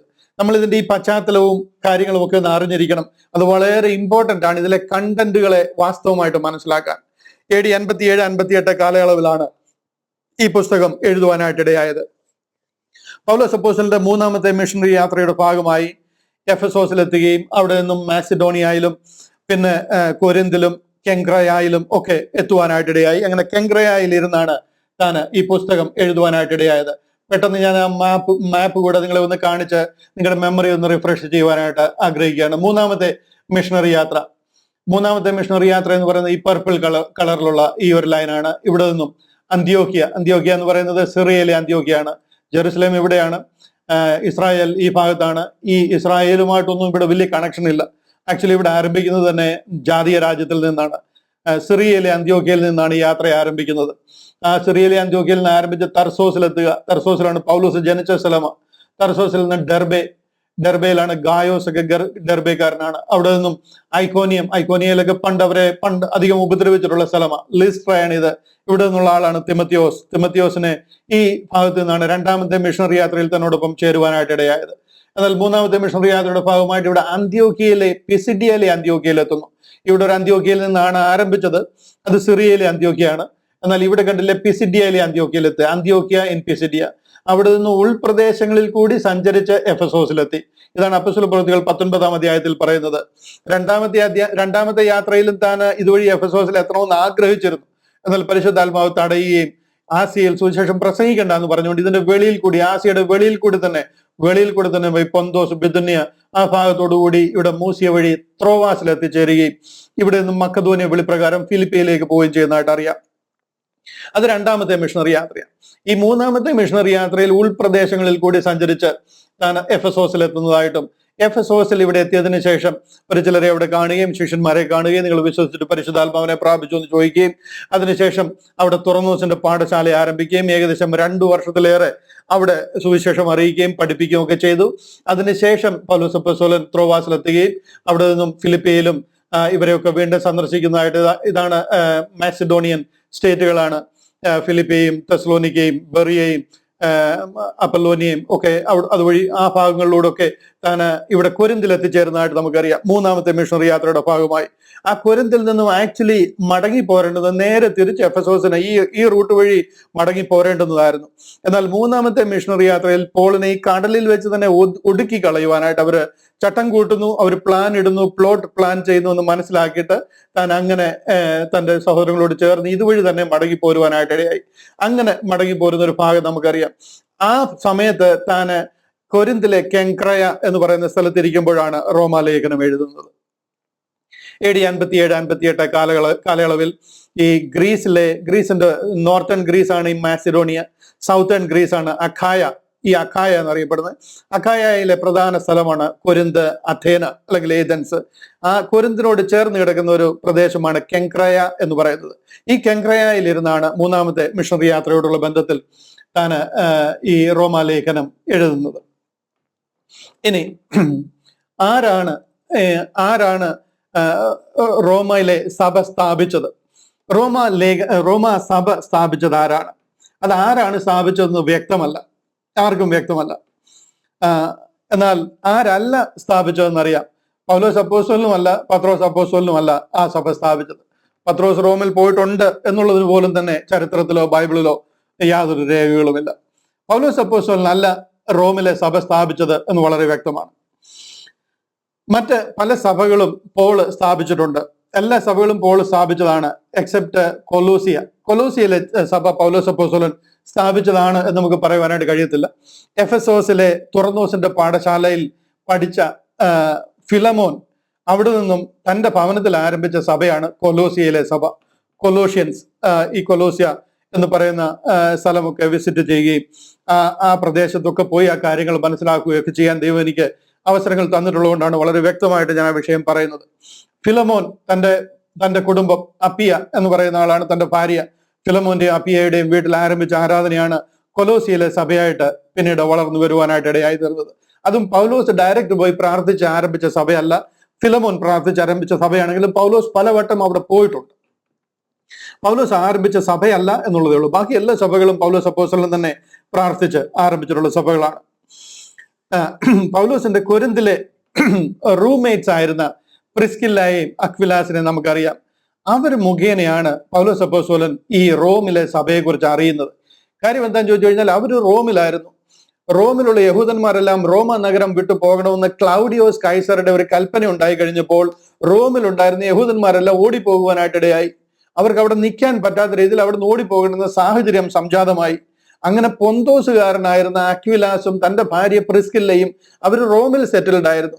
എന്നാൽ ക്ലൗഡിയോസ് കൈസറുടെ ഈ കൽപ്പന വന്നത് കാരണം അവർക്ക് അവിടെ നിന്ന് ഓടിപ്പോകേണ്ടതായി വന്നു. അങ്ങനെ അവർ വന്നു ചേർന്ന സ്ഥലമാണ് കൊരിന്ത്. അവർ കൊരിന്തിൽ എത്തിക്കഴിഞ്ഞപ്പോഴാണ് പൗലോസ് അപ്പോസ്തലനും കൊരിന്തിൽ വന്നു ചേരുന്നത്. അങ്ങനെ അവരോട് ചേർന്ന് ഒന്നിച്ച് പൗലോസ് അപ്പോസ്തലൻ അവിടെ താമസിക്കുവാനിടയായി. താമസിക്കാൻ കാരണം അവർ രണ്ടുപേരും ടെന്റ് വർക്കേഴ്സ് ആയിരുന്നു, കൂടാരപ്പണിയായിരുന്നു ചെയ്തിരുന്നത്. അതുകൊണ്ട് തന്നെ അവർ ഒന്നിച്ച് താമസിക്കുവാനായിട്ട് ഇടയായി. അങ്ങനെ താമസിച്ചപ്പോൾ പ്രിസ്കില്ലയുടെയും അക്വിലാസിന്റെയും കയ്യിൽ നിന്നാണ് ഈ റോമിലെ സഭയെക്കുറിച്ചും അവിടുത്തെ കാര്യങ്ങളെക്കുറിച്ചും കൂടുതൽ അറിയുവാനായിട്ട് ഇടയായത് എന്ന് നാം വേദപണ്ഡിതന്മാർ അഭിപ്രായപ്പെടുന്നു. ആ സഭയിൽ ഒരു ഇസ്രായേൽ യഹൂദന്മാരുടെയും ജാതികളുടെയും ഒരു മിക്സ് ആണ്, ഒരു ബ്ലെൻഡ് ആണ് ആ സഭയിലെ ജനങ്ങൾ എന്ന് പറയുന്നത്. ആ ബ്ലെൻഡ് എങ്ങനെയാണെന്നും അവരുടെ വിശ്വാസം എന്താണെന്നും അവിടുത്തെ ആരാധനാ രീതികൾ എന്താണെന്നും അവിടുത്തെ പ്രശ്നങ്ങൾ എന്താണെന്നും എല്ലാം വളരെ വ്യക്തമായിട്ട് പോളിന് മനസ്സിലാകുന്നത് ഈ പ്രിസ്കില്ലയും അക്വിലാസിന്റെ കയ്യിൽ നിന്നാണെന്നാണ് വേദപണ്ഡിതന്മാർ അഭിപ്രായപ്പെടുന്നത്. അങ്ങനെ ആയിരിക്കുമ്പോൾ തന്നെ ആരായിരിക്കാം ഈ സഭ സ്ഥാപിച്ചത് എന്ന് നാം ഒന്ന് അറിഞ്ഞിരിക്കുന്നത് നല്ലതാണ്. റോമിലെ സഭ സ്ഥാപിച്ചത് ആരായിരിക്കാം? പ്രബലമായ വിശ്വാസം പെന്തക്കോസ്ത് നാളിലെ ആ ഒരു ആത്മപകർച്ചയിൽ കൂടി രക്ഷിക്കപ്പെട്ട അനേക വിശുദ്ധന്മാരുണ്ട്. അപ്പോസ്തല പ്രവൃത്തികൾ 2-ാം അധ്യായം 10-ാം വാക്യം ഞാൻ പെട്ടെന്നൊന്ന് പ്രൊജക്ട് ചെയ്തോട്ടെ. അപ്പോസ്തല പ്രവൃത്തികൾ 10-ാം അധ്യായം അതിന്റെ 2-ാമത്തെ വാക്യം, 2-ാമത്തെ അധ്യായം അതിന്റെ 10-ാമത്തെ വാക്യം. അപ്പോസ്തല പ്രവൃത്തികൾ 2-ാം അധ്യായം അതിന്റെ 10-ാമത്തെ വാക്യം. അവിടെ ഇങ്ങനെയാണ് പറയുന്നത്: പൊന്തോസിലും ആസിയയിലും ഫ്രുങ്കിയയിലും പംഫുലിയയിലും മിസ്രൈമിലും കുറേനയ്ക്ക് ചേർന്ന ലിബിയ പ്രദേശങ്ങളിലും പാർക്കുന്നവരും റോമയിൽ നിന്ന് വന്നു പാർക്കുന്നവരും യഹൂദന്മാരും യഹൂദ മതാനുസാരികളും ക്രേത്യരും അറബിക്കാരും, അതായത് വന്നു ചേർന്നവരുടെ ലിസ്റ്റ് പറയുമ്പോൾ റോമയിൽ നിന്ന് വന്ന ആൾക്കാരും ഉണ്ട് എന്നവിടെ വ്യക്തമായിട്ട് പറയുന്നതായിട്ട് നമുക്ക് കാണുവാനായിട്ട് കഴിയും. ഇവിടെ റോമയിൽ നിന്ന് വന്നു എന്ന് പറയുന്നത് കൊണ്ട് റോമക്കാർ അതിലുണ്ടെന്ന് അല്ല, ലോകമെമ്പാടുമുള്ള സകല യഹൂദന്മാരും അവിടെ എത്തിയിട്ടുണ്ട്. ഇവിടെ പറഞ്ഞിരിക്കുന്നത് കൊണ്ട് മാത്രമല്ല നമ്മൾ അത് വിശ്വസിക്കേണ്ടുന്നത്, അവർ ഉലകം മുഴുവനും ചിതറിപ്പാറുകയാണ്. അന്ന് കണ്ടുപിടിച്ചിട്ടുള്ള രാജ്യങ്ങൾ അന്ന് ഇന്ത്യയുടെ പ്രദേശങ്ങൾ വരെയാണെന്ന് അറിയാവുന്നത്. അതിനുശേഷം അങ്ങോട്ട് നോക്കിക്കഴിഞ്ഞാൽ ഏകദേശം സ്പെയിൻ വരെ, റോമിനപ്പുറം സ്പെയിൻ വരെയൊക്കെയാണ് അന്നത്തെ ഉലകം എന്ന് പറയുന്നത്, അന്ന് അവർക്ക് അറിയാവുന്ന ലോകം എന്ന് പറയുന്നത്. അവിടെ മുഴുവനും അവർ ചിതറിപ്പാറുക. ഈ പ്രദേശങ്ങളിൽ നിന്നെല്ലാം അവർ യെരുശലേമിലേക്ക് മടങ്ങി വരേണ്ടതായിട്ടുണ്ട്. കാര്യം അവരോട് കൊടുത്തിരിക്കുന്ന കൽപ്പനയാണ്, ആണ്ടിൽ 3 പ്രാവശ്യം അവർ തിരിച്ച് യെരുശലേമിൽ വരേണ്ടതായിട്ടുണ്ട്. ആ പെരുന്നാളുകൾ 7 ഉത്സവങ്ങൾ ആചരിക്കേണ്ടതിനായിട്ട്. ഇവിടെ പെന്തക്കോസ്ത് പെരുന്നാൾ ആയത് കാരണം അവരെല്ലാവരും എത്തിയിട്ടുണ്ട്. അപ്പോസ്തല പ്രവൃത്തികളിൽ 15 രാജ്യത്തിന്റെ പേരെ പറഞ്ഞിട്ടുള്ളതെന്നുള്ളതിന്റെ അർത്ഥം 15 രാജ്യങ്ങളിൽ നിന്ന് ആൾക്കാർ എത്തിയെന്നല്ല. ഒരു വലിയ ഫേമസ് ആയിട്ടുള്ള ഒരു കേരളത്തിലെ ഒരു ഉപദേശി പ്രസംഗിക്കുന്നത് കേൾക്കുവാനായിട്ട് ഇടയായി. അവിടെ പറഞ്ഞിരിക്കുന്ന 15 രാജ്യങ്ങളിൽ നിന്നാണ് ആൾക്കാർ എത്തിയത്. അതൊരു ഒറ്റ വായിൽ പറഞ്ഞു പോയിരിക്കുന്ന 15 രാജ്യങ്ങളുടെ പേരുകളാണ്. അതിന്റെ അർത്ഥം 15 രാജ്യങ്ങൾ എന്നല്ല, ഉലകം മുഴുവൻ അവർ ചിതറിക്കിടക്കുക. കൊച്ചിയിൽ വരെ അന്ന് ആൾക്കാരുണ്ട്. അവരെല്ലാവരും എല്ലാ വർഷങ്ങളിലും ഈ എന്താ പറയുന്നത് ഹജ്ജ് പെരുന്നാളിന് പോകുന്നത് മാതിരി അവർക്ക് പോയേ പറ്റത്തുള്ളൂ. അങ്ങനെ അവരെല്ലാവരും ലോകത്തിന്റെ സകല ഭാഗങ്ങളിൽ നിന്നും ചിതറിക്കിടക്കുന്നവർ അവിടെ എത്തുകയാണ്. അങ്ങനെ വന്നതിൽ റോമയുടെ പേരും പറഞ്ഞിട്ടുള്ളതുകൊണ്ട് ഞാനൊന്ന് എടുത്ത് കാണിച്ചു എന്നുള്ളതേ ഉള്ളൂ. ഉലകത്തിലുള്ള സകല യഹൂദന്മാരും അവിടെ എത്തിച്ചേരും. അങ്ങനെ അവർ മടങ്ങിപ്പോയി കഴിഞ്ഞപ്പോൾ റോമിൽ നിന്ന് വന്ന ആ പെന്തക്കോസ്ത് നാളിലെ അനുഭവം ഉണ്ടായ വിശുദ്ധന്മാരിൽ ആരോ ആണ് റോമിലെ സഭ പ്രാർത്ഥിച്ച് ആരംഭിച്ചത് എന്നാണ് പ്രബലമായ പ്രിഡോമിനന്റ് ആയിട്ടുള്ള ഒരു വിശ്വാസം. എന്നാൽ രണ്ടാമത്തെ ഒരു വിശ്വാസം സ്തേഫാനോസിന്റെ കൊലപാതക നിമിത്തം അവിടെ ഉണ്ടായ ഒരു വലിയ പീഡനം, ആ പീഡനത്തിൽ എല്ലാവരും യെരുശലേമിൽ നിന്ന് ചിതറിപ്പോകുവാനായിട്ടിടയായി. ആ കാലത്ത് അവിടെ ഉണ്ടായിരുന്നവരെല്ലാം ചിതറി ഓടിപ്പോകുവാനായിട്ടിടയായി. അങ്ങനെ ഓടിപ്പോയവരാരോ റോമിലെത്തിയപ്പോൾ അവർ സ്ഥാപിച്ച സഭയാണെന്ന് ഒരു വാദം ജനത്തിന്റെ ഇടയിലുണ്ട്. അതുപോലെ തന്നെ വേറൊരു അഭിപ്രായം പറയുന്നത്, റോം എന്ന് പറയുന്ന അന്ന് ലോകത്തിന്റെ ക്യാപിറ്റൽ. അന്ന് റോം ആയിരുന്നു ലോകത്തെ അടക്കി വാണുകൊണ്ടിരുന്നത്. അന്ന് റോമിൽ വേണം ഗവൺമെന്റ് ഇടപാടുകൾ എന്തെങ്കിലും നടത്തണമെന്നുണ്ടെങ്കിൽ, ലീഗലായിട്ടുള്ള എന്തെങ്കിലും കേസ് സ്യൂട്ടുകൾ ഫയൽ ചെയ്യണമെന്നുണ്ടെങ്കിലോ എന്തെങ്കിലും ആവശ്യം ഗവൺമെന്റ് സംബന്ധമായിട്ടുള്ള നടത്തണമെന്നുണ്ടെങ്കിൽ അങ്ങ് റോമിൽ ചെല്ലണം. അങ്ങനെ വന്നവരാരോ, വിശ്വാസികളായിട്ടുള്ളവരാരോ പ്രാർത്ഥിച്ച് ആരംഭിച്ചതാണ് ഈ സഭയെന്ന് ചിലരുടെ അഭിപ്രായം ഇതിലുണ്ട്. എന്തായിരുന്നാലും പൗലോസ് അപ്പോസ്തലനല്ല ഈ സഭ സ്ഥാപിച്ചതെന്ന് മാത്രം നമ്മൾ മനസ്സിലാക്കുക. പത്രോസ് അപ്പോസ്തലനും ആ സഭ സ്ഥാപിച്ചതായിട്ട് എങ്ങും പറയുന്നില്ല. ബൈബിളിൽ അതിന് യാതൊരു രേഖകളുമില്ല. ഇനി എവിടെ ഇരുന്നാണ് ഇത് എഴുതിയത് എന്ന് നമ്മൾ ചിന്തിക്കുവാനായിട്ടിടയായി. ഞാൻ ഇപ്പോൾ ഇത് കാണിച്ചല്ലോ, നമ്മുടെ ആ ഒരു മിഷണറി യാത്രയുടെ, പൗലോസ് അപ്പോസ്തലന്റെ മിഷണറി യാത്ര കാണിച്ചപ്പോൾ നമുക്കത് മനസ്സിലായി. കൊരിന്തിലെ കെങ്ക്രയ എന്ന് പറയുന്ന സ്ഥലത്തിരുന്നാണ് പൗലോസ് അപ്പോസ്തലൻ ഈ റോമാലേഖനം എഴുതിയത്. ഇനി ആരാണ് ഈ ലേഖനം എഴുതിയത്? ഒരു വാക്യം കാണിക്കാം. റോമാലേഖനം തന്നെ അതിന്റെ 1-ാമത്തെ അധ്യായം 1 മുതൽ 3 വരെയുള്ള വാക്യങ്ങൾ അവിടെ പറയുകയാണ്. റോമാലേഖനം 1-ാം അധ്യായം അതിന്റെ 1 മുതൽ 3 വരെയുള്ള വാക്യങ്ങൾ. അവിടെ പറയുന്നു, ദൈവം തന്റെ പുത്രനും നമ്മുടെ കർത്താവുമായ യേശു ക്രിസ്തുവിനെ കുറിച്ച് സോറി, ഈ സിസ്റ്റം മുഴുവനും അപ്ഡേറ്റ് ആയിരിക്കുന്നതുകൊണ്ട് അല്പമായ പ്രയാസമുണ്ട്. ദൈവം തന്റെ പുത്രനും നമ്മുടെ കർത്താവുമായ യേശു ക്രിസ്തുവിനെ കുറിച്ച് വിശുദ്ധ രേഖകളിൽ തന്റെ പ്രവാചകന്മാർ മുഖാന്തരം മുമ്പ് കൂട്ടി വാഗ്ദത്തം ചെയ്ത സുവിശേഷത്തിനായി വേർതിരിച്ച് വിളിക്കപ്പെട്ട അപ്പോസ്തലനും യേശു ക്രിസ്തുവിന്റെ ദാസനുമായ പൗലോസ്, റോമയിൽ ദൈവത്തിന് പ്രിയരും വിളിക്കപ്പെട്ട വിശുദ്ധന്മാരുമായ എല്ലാവർക്കും എഴുതുന്നത്. ഇവിടെ പറയുകയാണ്, വിശുദ്ധ രേഖകളിൽ തന്റെ പ്രവാചകന്മാർ മുഖാന്തരം മുമ്പ് കൂട്ടി വാഗ്ദത്തം ചെയ്ത സുവിശേഷത്തിനായി വേർതിരിച്ച് വിളിക്കപ്പെട്ട അപ്പോസ്തലനും യേശു ക്രിസ്തുവിന്റെ ദാസനുമായ പൗലോസ് അപ്പോസ്തലനാണ് ഇത് എഴുതിയതെന്ന് പറയുക. റോമയിൽ ദൈവത്തിന് പ്രിയരും വിളിക്കപ്പെട്ട വിശുദ്ധന്മാരുമായ എല്ലാവർക്കും എഴുതുന്നത്. അതിന്റെ അർത്ഥം പൗലോസ് അപ്പോസ്തലനാണ് ഇത് എഴുതിയതെന്നാണ്. അങ്ങനെ ഇരിക്കുമ്പോൾ തന്നെ ഈ 16-ാം അധ്യായത്തിന്റെ 22-ാം വാക്യം കൂടെ ഞാനത് കാണിക്കാം. അവിടെ പറയുകയാണ്, ഈ ലേഖനം എഴുതിയ തെർത്തോസ് എന്ന ഞാൻ നിങ്ങളെ കർത്താവിൽ വന്ദനം ചെയ്യുന്നു.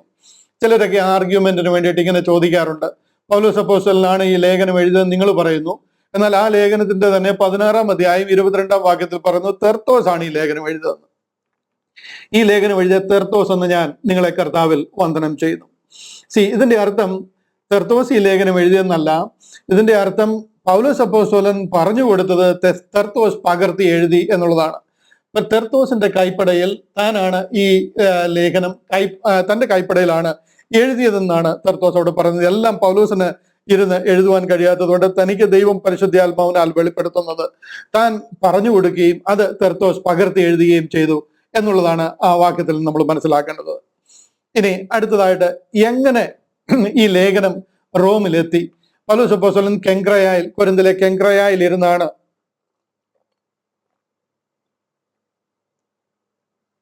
ഈ ലേഖനം എഴുതിയതെന്ന് നമുക്ക് ചിന്തിക്കുവാനായിട്ട് ഇടയായി. എന്നാൽ എങ്ങനെയാണ് ഇത് റോമിലെത്തിയത്? 1-2 വാക്യങ്ങൾ അതിനോടുള്ള ബന്ധത്തിൽ കൂടി ഒന്ന് കാണിക്കട്ടെ. റോമാലേഖനത്തിന് തന്നെ 15-ാം അധ്യായം 22 മുതലുള്ള ചില വാക്യങ്ങൾ ഞാനൊന്ന് കാണിക്കാം. 15-ാം അധ്യായം അതിന്റെ 22 മുതലുള്ള ചില വാക്യങ്ങൾ അവിടെ പറയുകയാണ്, അതുകൊണ്ട് തന്നെ ഞാൻ നിങ്ങളുടെ അടുക്കൽ വരുന്നതിന് പലപ്പോഴും മുടക്കം വന്നു. പൗലോസ് അപ്പോസ്തലൻ പറയാണ്, റോമക്കാർക്ക് എഴുതിയപ്പോൾ അവരോട് പറയാണ്, അതുകൊണ്ട് തന്നെ ഞാൻ നിങ്ങളുടെ അടുക്കൽ വരുന്നതിന് പലപ്പോഴും മുടക്കം വന്നു. ഇപ്പോഴോ എനിക്ക് ഈ ദിക്കുകളിൽ ഇനി സ്ഥലമില്ലായാലും അങ്ങോട്ട് വരുവാൻ അനേക സംവത്സരമായി വാഞ്ച ഉണ്ടാകുകൊണ്ടും. കാര്യം പൗലോസ് പറയാണ്, ഈ സ്ഥലം മുഴുവനും ഞാൻ ഈ സുവിശേഷം അറിയിച്ചു കഴിഞ്ഞു. എത്ര ഉത്സാഹത്തോടും എത്ര ഉത്തരവാദിത്തോടും കൂടിയാ പറയുന്നത് നോക്കിയേ. തന്നെ ഏൽപ്പിച്ചിരുന്ന ഉത്തരവാദിത്തം ടർക്കി മുഴുവനും അറിയിച്ചു കഴിഞ്ഞു, ഗ്രീസ് മുഴുവനും അറിയിച്ചു കഴിഞ്ഞു. ഇപ്പോഴും എനിക്ക് ഈ ദിക്കുകളിൽ ഇനി സ്ഥലമില്ലായാലും അങ്ങോട്ട് വരുവാൻ അനേക സംവത്സരമായി വാഞ്ചിക്കാലും ഞാൻ സ്പാനിയയ്ക്ക് യാത്ര ചെയ്യുവാൻ പോകുന്ന വഴി നിങ്ങളെ കാണുവാനും ആദ്യം നിങ്ങളെ കണ്ട് സന്തോഷിച്ച ശേഷം നിങ്ങളാൽ യാത്ര അയക്കപ്പെടുവാനും ആഗ്രഹിക്കുന്നു എന്ന് പറയുന്നൊരു ഭാഗം നമുക്കിവിടെ കാണാം. താൻ സ്പെയിനിലേക്ക് പോകുന്നു, ആ സമയത്ത് റോമിൽ ഇറങ്ങുമെന്ന് അവരോട് പറയാം. ഇതുവരെ താൻ അവരെ കണ്ടിട്ടില്ല എന്ന് പറയുന്നൊരു ഭാഗമാണ്. ഇവിടെ 16-ാം അധ്യായത്തിന് 1-2 വാക്യങ്ങളിൽ അവരോട് തന്നെ പറയുകയാണ്. അടുത്ത അധ്യായത്തിൽ നമ്മുടെ സഹോദരിയും കെങ്ക്രയ സഭയിലെ ശുശ്രൂഷക്കാരത്തിയുമായ ഫേബെ നിങ്ങൾ വിശുദ്ധന്മാർക്ക് യോഗ്യമാവണ്ണം കർത്താവിന്റെ നാമത്തിൽ കൈക്കൊണ്ട് അവൾക്ക് നിങ്ങളുടെ സഹായം വേണ്ടെന്ന് ഏത് കാര്യത്തിലും സഹായിക്കേണ്ടതിന് ഞാൻ നിങ്ങളെ ഭരമേൽപ്പിക്കുന്നു. അവളും പലർക്കും വിശേഷാൽ എനിക്കും സഹായം ചെയ്തിരിക്കുന്നു. ക്രിസ്തുവിൽ എൻ്റെ കൂട്ടുവേലക്കാരായ പ്രിസ്കിയയും അഖിലാവയും വന്ദനം ചെയ്യുകയും. ഈ ഫേബയുടെ കയ്യിലാണ് പൗലോസ് അപ്പോസ്തലൻ ഈ ലേഖനം കൊടുത്ത് റോമിലേക്ക് വിടുന്നതെന്ന് നമുക്ക് കാണുവാനായിട്ട് കഴിയും. ഫേബ എന്ന് പറയുന്നത് കെങ്ക്രയ സഭയിലെ ഒരു ശുശ്രൂഷക്കാരത്തിയാണ്. അപ്പൊ നമുക്ക് വേണമെങ്കിൽ ചോദിക്കാം, സഭയിലെ ശുശ്രൂഷകൾക്ക് സഹോദരിമാരെ പൗലോസ് അപ്പോസ്തലൻ ഉപയോഗിച്ചിരുന്നു? തീർച്ചയായിട്ടും. പൗലോസ് അപ്പോസ്തലന്റെ കൂടെ വർക്കേഴ്സ് ആയിട്ട് സഹോദരിമാർ അനേകരുണ്ടായിരുന്നു. അവർ തിരുവചനം പഠിപ്പിക്കാനോ സഭ ശുശ്രൂഷ ലീഡ് ചെയ്യാനോ അല്ല, സഭയിൽ പലതരങ്ങളിലായിട്ടുള്ള ശുശ്രൂഷകളുണ്ട്. അതിലെ ശുശ്രൂഷകന്മാർക്ക് സഹായകരമായിട്ട് അനേക സഹോദരിമാരെ പൗലോസ് അപ്പോസ്തലന്റെ ശുശ്രൂഷയിലും അക്കാലത്തും ഈ കാലത്തും ഒക്കെ ദൈവം ഉപയോഗിക്കുന്നുണ്ട്. നമുക്ക് പലരെ അറിയാം. ലിഡിയയുടെ വീട്ടിൽ ഫിലിപ്പിയിലെ ലുദിയയുടെ വീട്ടിലാണ് ആദ്യത്തെ സഭ തന്നെ പ്രാർത്ഥിച്ച് ആരംഭിക്കുന്നത്. ഒരു ശുശ്രൂഷയായിരുന്നു. ലിഡിയയെ പോലെ തന്നെ ഈ ഫേബയെ നമുക്ക് കാണാം. അങ്ങനെ പ്രിസ്കില്ല നമുക്കറിയാം, പൗലോസിന് വേണ്ടി തന്റെ ജീവൻ വരെ വെച്ചു കൊടുക്കാൻ തയ്യാറായിട്ട് നിന്ന ഒരു ദമ്പതികളായിരുന്നു അക്വിലാസും പ്രിസ്കില്ലയും. അനേകരെ കർത്താവിലേക്ക് നേടിയിട്ടുള്ള ഇപ്പൊ കൂടെ തന്നെ കണ്ടില്ലയോ പ്രിസ്കില്ലയും അക്വിലാസിനെയും വന്ദനം ചെയ്യുവാനായിട്ട് അപ്പോൾ ഈ ലേഖനത്തിൽ പറയുന്നത്. നുംഫ നുംഫയുടെ വീട്ടിൽ അതുപോലെ തന്നെ ഒരു സഭ പ്രാർത്ഥിച്ച് ആരംഭിച്ചിട്ടുണ്ട്. അപ്പിയ അപ്പിയ എന്ന് പറയുന്നത് ഫിലമോന്റെ വൈഫ്, കൊലോസിയ സഭ ആരംഭിച്ചത് അപ്പിയയുടെ വീട്ടില്. ജുനിയ ജുനിയ എന്ന് പറയുന്നത് വളരെ ശക്തമായിട്ട് പൗലോസിനോടൊപ്പം പ്രയോജനപ്പെട്ടിട്ടുള്ള സഹോദരിയാണ്. പേഴ്സീസ്, വളരെ എന്നോടൊപ്പം പോരാടിയിട്ടുള്ള സഹോദരിമാരുടെ ലിസ്റ്റ് എന്ന് പറഞ്ഞ് പൗലോസ് പറയുന്ന ലിസ്റ്റുകളാണ് ഈ സഹോദരിമാരുടെ ഞാൻ ഈ പറയുന്നത്. അങ്ങനെ ഫേബ എന്ന് പറയുന്ന കെങ്ക്രയയിലെ ഒരു സഹോദരിയുടെ കയ്യിലാണ് ഈ റോമാ ലേഖനം എഴുതി പൗലോസ് അപ്പോസ്തലൻ റോമിലേക്ക് കൊടുത്തയക്കുന്നത്. ഫൗണ്ടേഷണൽ ഡോക്ട്രിൻ ഓഫ് ക്രിസ്ത്യാനിറ്റി എന്ന് പറയുന്ന അത്രമാത്രം ഇമ്പോർട്ടന്റ് ആയിട്ടുള്ള ഈ ബുക്ക് ഫേബയുടെ കയ്യിൽ കൊടുത്തു വിട്ടു കഴിഞ്ഞാൽ അത് അവിടെ എത്തിച്ചേരുമോ? ആരാണ് ഫേബ? എന്തിനാണ് ഫേബ റോമിൽ പോകുന്നത്? ഇതൊക്കെ വളരെ ഡീറ്റെയിൽ ഇതിൽ പറഞ്ഞിട്ടില്ലെങ്കിലും സാധാരണ റോമിലേക്ക് ഒരാൾ പോവുക എന്ന് പറയുന്നത് എന്തെങ്കിലും ഗവൺമെന്റ് കാര്യങ്ങളുടെ കേസ് സ്യൂട്ടുകൾ ഫയൽ ചെയ്യുകയും ആ കാര്യങ്ങൾ കൈകാര്യം ചെയ്യുവാൻ വേണ്ടിയിട്ടാണ്. അങ്ങനെ ഏതോ വിഷയ സംബന്ധമായിട്ട് ഫേബ റോമിലേക്ക് പോകേണ്ടുന്ന സാഹചര്യം വന്നു കഴിഞ്ഞപ്പോൾ ഫേബയുടെ കയ്യിൽ ഇത് കൊടുത്തയക്കുകയാണ് ചെയ്തത്. എന്നിട്ടാണ് അതിന്റെ അടുത്ത വാക്യത്തിൽ പറയുന്നത്, അവളെ വേണ്ടുന്ന വണ്ണം കരുതിക്കൊള്ളുവാൻ അവിടെ ഉള്ളവർക്കെല്ലാം ചേർത്ത് താൻ അതിൽ എഴുതി അറിയിക്കുകയാണ്. അങ്ങനെ ഫേബയുടെ കയ്യിലാണ് ഇത് കൊടുത്തു വിടുന്നത്. ആ കാലത്ത് ഫോട്ടോ കോപ്പി മെഷീനറികളൊന്നുമില്ല. ഇതിന് ഫോട്ടോ കോപ്പി എടുക്കാനോ അടുത്തൊരു സെറ്റ് അതുപോലൊരു തുകൽ ചുരുളുകൾ എഴുതി ഉണ്ടാക്കാനോ ഒന്നും പറ്റുന്ന കാര്യമല്ല. ഇത് ക്രിസ്ത്യാനിറ്റിയുടെ ഫൗണ്ടേഷണൽ ഡോക്ട്രിൻസ് ആയി എഴുതിയിരിക്കുന്നത് ഒരു സഹോദരിയുടെ കയ്യിൽ കൊടുത്തു വിടുകയാണ് റോമിലേക്ക്. ഇത് റോമിൽ എത്തിച്ചേരുമോ എന്നറിയത്തില്ല. ഇതിന് ഫോട്ടോ കോപ്പി ഇല്ല. ഇതിനെക്കുറിച്ച് പറഞ്ഞു കഴിഞ്ഞാൽ ഇന്ന് ലോകത്തിൽ, ഇന്ന് സൂര്യന്റെ കീഴെ അവൈലബിൾ ആയിട്ടുള്ള ഡോക്യുമെന്റുകളിലെ ഏറ്റവും അമൂല്യമായ ഡോക്യുമെന്റ് എന്ന് വേണമെങ്കിൽ നമുക്ക് പറയാം. ഏറ്റവും വിലപ്പെട്ട, ഇന്ന് ഈ ലോകത്തിൽ അവൈലബിൾ ആയിട്ടുള്ള ഏറ്റവും വിലപ്പെട്ട ഡോക്യുമെന്റ് എന്ന് വേണമെങ്കിൽ പറയാവുന്ന ഒരു പുസ്തകമാണ് റോമാലേഖനം. ആ പുസ്തകം, ആ ഡോക്യുമെന്റ് ഫേബയുടെ കയ്യിൽ കൊടുത്തു വിടുമ്പോൾ നമുക്കും ഒരു പക്ഷെ ഉണ്ടെങ്കിൽ ആശങ്കയുണ്ടായേക്കാം, ഇതങ്ങ് റോമിൽ എത്തിച്ചേരുമോ, അതിനുശേഷം ഇത് ആരുടെയൊക്കെ കയ്യിൽ പോകും, ഇത് എവിടെ ചെല്ലും, എങ്ങനെ ഇത് എവിടെ എൻഡപ്പാകും എന്നൊന്നും ഒരു പ്രതീക്ഷയും നമുക്കില്ല. എന്നാൽ ഇത് പരിശുദ്ധ ആത്മാവിനാൽ എഴുതപ്പെട്ട പ്രമേയമാണ്. 1 മുതൽ 4-ാം നൂറ്റാണ്ട് വരെ അനേക പീഡനത്തിൽ കൂടി സഭ കടന്നുപോയി. എസ്പെഷ്യലി സാത്താൻ ടാർഗറ്റഡ് ആയിട്ട് ഈ ക്രിസ്ത്യ മാർഗത്തിനെതിരെ പ്രവർത്തിച്ചുകൊണ്ടിരിക്കുക. ഇതിനെ ഇറാഡിക്കേറ്റ് ചെയ്യണം, ഉന്മൂലനാശം വരുത്തണം. ആ കാര്യങ്ങൾക്ക് വേണ്ടി അവൻ ശക്തിയോട് പ്രവർത്തിച്ചുകൊണ്ടിരിക്കുക. ഇങ്ങനെയുള്ളൊരു ലേഖനം, ഈ ക്രിസ്തീയ വിശ്വാസത്തിന്റെ അടിസ്ഥാന പ്രമാണം, കാൽവറി ക്രൂസിലൂടെ തുറന്നിരിക്കുന്ന ഒരു രക്ഷാ പദ്ധതിയുടെ അതിന്റെ ആ ഓതന്റിക് രേഖകൾ ദൈവം കാണിച്ചു കൊടുത്തിരിക്കുന്ന, എഴുതിയിരിക്കുന്ന പുസ്തകമാണ്. ഇതിനെ നശിപ്പിച്ച് കളയാൻ സാത്താൻ ആവുന്ന പരിശ്രമിക്കും. എന്നാൽ പരിശുദ്ധാത്മാവിനാൽ അത് പ്രൊട്ടക്ട് ചെയ്യപ്പെടുവാനിടയായി. റോമിൽ ചെല്ലേണ്ടടുത്തെല്ലാം അത് ചെല്ലുവാനായിട്ടിടയായി. അനേക സഭകൾ റോമിൽ സ്ഥാപിക്കുവാനിടയായി. അവസാനം 4-ാം നൂറ്റാണ്ടിൽ ബൈബിൾ കമ്പയൽ ചെയ്ത് കഴിഞ്ഞപ്പോൾ കറക്റ്റ് ബൈബിളിൽ അത് ആ ഡോക്ട്രിൻ എവിടെ വരണമോ, ഈ പുസ്തകത്തിൽ പുതിയ നിയമ പുസ്തകങ്ങളിൽ ഡോക്ട്രിൻ എവിടെ വരണമോ കറക്റ്റ് ആ സ്ഥാനത്ത് അതിനെ കമ്പയൽ ചെയ്യുവാനായിട്ട് ഇടയായി തീർന്നു എന്നുള്ള പരിശുദ്ധാത്മാവിന്റെ പ്രവർത്തനത്തിന്റെ ഒരു ഉത്തമ ഉദാഹരണമാണ്. ഹല്ലേലൂയ. അങ്ങനെ പരിശുദ്ധാത്മാവിനെ പ്രിസർവ് ചെയ്ത് കറക്റ്റായിട്ട് ഡോക്ട്രിനൽ പുസ്തകമായതിനാൽ അതിനെ ഡോക്ടറിന്റെ സ്ഥാനത്ത് തന്നെ വന്ന് ചേർക്കുവാനായിട്ട് ഇടയായി. ഒരു വാക്ക് ഞാനൊന്ന് കാണിക്കട്ടെ. എന്തുകൊണ്ടാണ് ഞാൻ അങ്ങനെ ഡോക്ടറിനൽ ബുക്ക് എന്ന് പറയാൻ കാര്യമെന്ന് ചോദിച്ചു കഴിഞ്ഞാൽ, നമുക്കറിയാം 2 തിമോത്തി 3:16 തിമത്തിയോസിന് എഴുതിയ 2-ാമത്തെ ലേഖനം, അതിന്റെ 3-ാം അധ്യായം 16-ാം വാക്യത്തിൽ ഇങ്ങനെ പറയുന്നു, എല്ലാ തിരുവെഴുത്തും ദൈവശ്വാസീയമാകിയാൽ ദൈവത്തിന്റെ മനുഷ്യൻ സകല സൽപ്രവർത്തിക്കും വക പ്രാപിച്ച് തികഞ്ഞവനാകേണ്ടതിന്. ശ്രദ്ധിച്ചു കേൾക്കണം. എല്ലാ തിരുവെഴുത്തും ദൈവശ്വാസീയമാകിയാൽ, ഇതെല്ലാം ഗാഡ് ബ്രെത്ത് ആണ്, അതായത് ദൈവശ്വാസീയമാണ്. ഇതിൽ ഒരു വാക്കുപോലും, ഒരു പുസ്തകം പോലും ഒട്ടും കുറവുള്ളതല്ല. ദൈവത്തിന്റെ മനുഷ്യൻ സകല സൽപ്രവർത്തിക്കും വക പ്രാപിച്ച് തികഞ്ഞവനാകേണ്ടതിന്. അടുത്ത വാക്യം, ഉപദേശത്തിനും ശാസനത്തിനും ഗുണീകരണത്തിനും നീതിയിലെ അഭ്യസനത്തിനും പ്രയോജനമുള്ളതാകുന്നു. ഈ പുസ്തകങ്ങളുടെ ഓർഡർ ബൈബിളിൽ പറഞ്ഞിരിക്കുന്ന ആ ഒരു രീതിയിൽ: 1 ഉപദേശത്തിന്, 2 ശാസനത്തിന്, 3 ഗുണീകരണത്തിന്, 4 നീതിയിലെ അഭ്യസനത്തിന്. ഈ പുസ്തകങ്ങളെ ഇങ്ങനെയാണ് വേർതിരിച്ചിരിക്കുന്നത്: 1 doctrine, 2 റീപ്രൂഫ്, 3 correction, 4 instructions in righteousness. ഈ 4 രീതിയിലാണ് ഈ പുസ്തകങ്ങളെ ക്രമീകരിച്ചിരിക്കുന്നത്. അങ്ങനെ ഡോക്ട്രിനൽ ബുക്ക് എന്ന് പറയുന്നത് റോമാലേഖനം. അതെവിടെ വരണം? 1ാമത് ഡോക്ട്രിനാണ്. 1 ഡോക്ട്രിൻ, 2 റീപ്രൂഫ് ശാസനം, 3 കറക്ഷൻസ് ഗുണീകരണത്തിനും ശാസനത്തിനും, ഇൻസ്ട്രക്ഷൻസ് ഇൻ റൈറ്റിയസ്നെസ് അതായത് നീതിയിലെ അഭ്യസനം. ഈ ഒരു ഓർഡറിൽ തന്നെയാണ് എല്ലാ പുസ്തകങ്ങളും 13 ലേഖനങ്ങളും എഴുതിയിരിക്കുന്നത്. നമുക്ക് പ്രത്യേകിച്ച് കാണുവാനായിട്ട് കഴിയും. ഉപദേശം, ശാസനം, ഗുണീകരണം, നീതിയിലെ അഭ്യസനം. അതിലെ ഉപദേശം പുസ്തകമാണ്, ഡോക്ടറിനൽ ബുക്കാണ് റോമാലേഖനം. അവിടെ നിന്ന് ആരംഭിക്കുക. ആ 13 ലേഖനങ്ങൾ അറേഞ്ച് ചെയ്തിരിക്കുന്നത് അങ്ങനെയാണ്. ഞാൻ ഒരു എപ്പിസോഡ് തുടക്കകാലത്ത് ചെയ്തിട്ടുണ്ട്. ഈ പുസ്തകങ്ങളെ എങ്ങനെ ഓർഗനൈസ് ചെയ്തിരിക്കുന്നു ഈ വാക്യത്തിന്റെ അടിസ്ഥാനത്തിൽ നിങ്ങൾക്ക് അത് കാണുവാനായിട്ട് കഴിയും. അത് നോക്കിയാൽ അതിനെക്കുറിച്ച് കൂടുതൽ ഡീറ്റെയിൽസ് ഞാൻ അതിൽ പറഞ്ഞിട്ടുണ്ട്.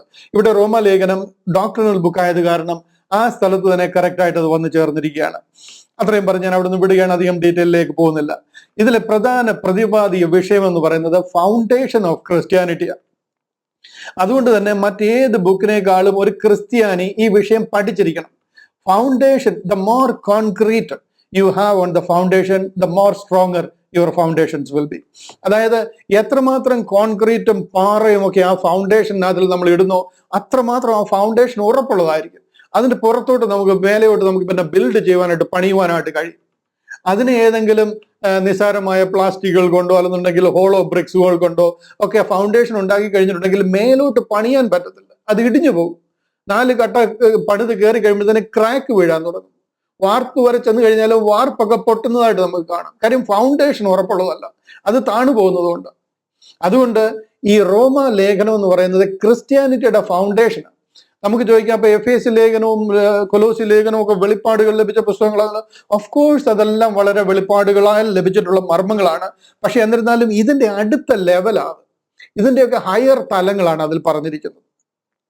റോമ ലേഖനം എന്ന് പറയുന്നത് ബേസാണ്, ഫൗണ്ടേഷൻ. അതുകൊണ്ട് ക്രിസ്ത്യാനിറ്റിയുടെ അടിസ്ഥാന പ്രമാണം എന്ന് പറയുന്നത്. അതുകൊണ്ട് തന്നെ അതിൽ ഏറ്റവും ഉറപ്പുള്ളവരായിരിക്കണം.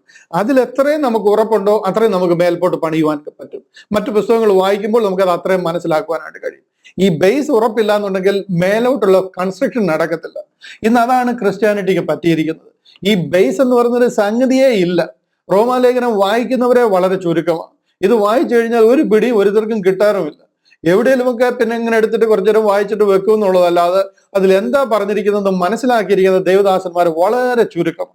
വളരെ ചുരുക്കം എന്ന് പറഞ്ഞു കഴിഞ്ഞാൽ വിരലിലുണ്ടാനുള്ളവർ മാത്രമാണ്. അതുകൊണ്ട് തന്നെ ഈ പുസ്തകം നമുക്ക് ഡീറ്റെയിൽ ആയിട്ട് പഠിക്കേണ്ടതാകുന്നു എന്ന് ഞാൻ വിശേഷാൽ ഓർപ്പിക്കുകയാണ്. എന്താണ് ഇതിലെ പ്രധാന വിഷയങ്ങൾ ഞാൻ മുമ്പേ കാണിച്ചിരുന്നു. എന്നിരുന്നാൽ അല്പം കൂടെ വിശാലമായിട്ട് പറയാം. 1 മുതൽ 8 വരെയുള്ള അധ്യായങ്ങൾ നോക്കിക്കഴിഞ്ഞാൽ ഡോക്ട്രിനൽ വിഷയങ്ങളാണ്, ഉപദേശങ്ങളാണ് പറയുന്നത്.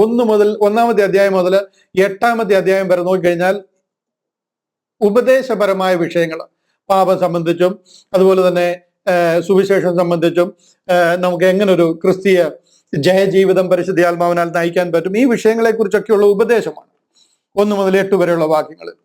9 മുതൽ 11 വരെയുള്ള അധ്യായങ്ങളിൽ പറയുന്നത് ഡിസ്പെൻസേഷണൽ ആണ്, അതായത് യുഗപരമായിട്ട് ഇസ്രായേലിനോട് പറഞ്ഞിരിക്കുന്ന കാര്യങ്ങൾ. 12 മുതൽ 16 വരെ പ്രാക്ടിക്കാലിറ്റിയാണ്. എങ്ങനെ ക്രിസ്തീയ ജീവിതം, ഒരു ജയകരമായ ക്രിസ്തീയ ജീവിതം നയിക്കാം എന്നുള്ളതിന്റെ ഒരു പ്രാക്ടിക്കാലിറ്റി, അല്ലെന്നുണ്ടെങ്കിൽ എങ്ങനെ നമുക്ക് how we can serve the Lord, അങ്ങനെ ആ ഒരു പ്രാക്ടിക്കാലിറ്റി, പ്രാഗ്മാറ്റിക്കലി എങ്ങനെ അതിനെ നമുക്ക് പ്രാക്ടീസ് ചെയ്യുവാൻ കഴിയും എന്ന് പറഞ്ഞിരിക്കുന്ന ഭാഗങ്ങളാണ് 12 മുതൽ 16 വരെയുള്ള. 1 മുതൽ 8 വരെ ഡോക്ട്രിനൽ, 9 മുതൽ 11 വരെ ഡിസ്പെൻസേഷണൽ, 12 മുതൽ 16 വരെ പ്രാക്ടിക്കൽ.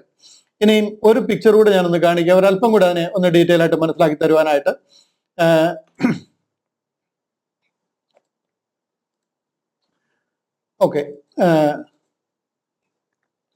ഓക്കെ ഞാൻ അതിലേക്ക് കടക്കുന്നില്ല. കാര്യം അതിലോട്ട് പോയി കഴിഞ്ഞാൽ ഒരു പക്ഷേ നമുക്ക് എന്ന് ഞാൻ പറയുന്ന സമയത്ത്, ഉദ്ദേശിക്കുന്ന സമയത്ത് തീർക്കുവാൻ കഴിയുമോ എന്ന് തോന്നില്ല. അതുകൊണ്ട് ഞാൻ അതിലേക്ക് അതിന്റെ ആ ഒരു ഡീറ്റെയിലേക്ക് പോകുന്നില്ല. എന്നാലും സ്ലൈഡ് 1 ഞാൻ ഓൾറെഡി നിങ്ങളെ ഒന്ന് കാണിച്ചിരുന്നു. സ്ലൈഡ് 1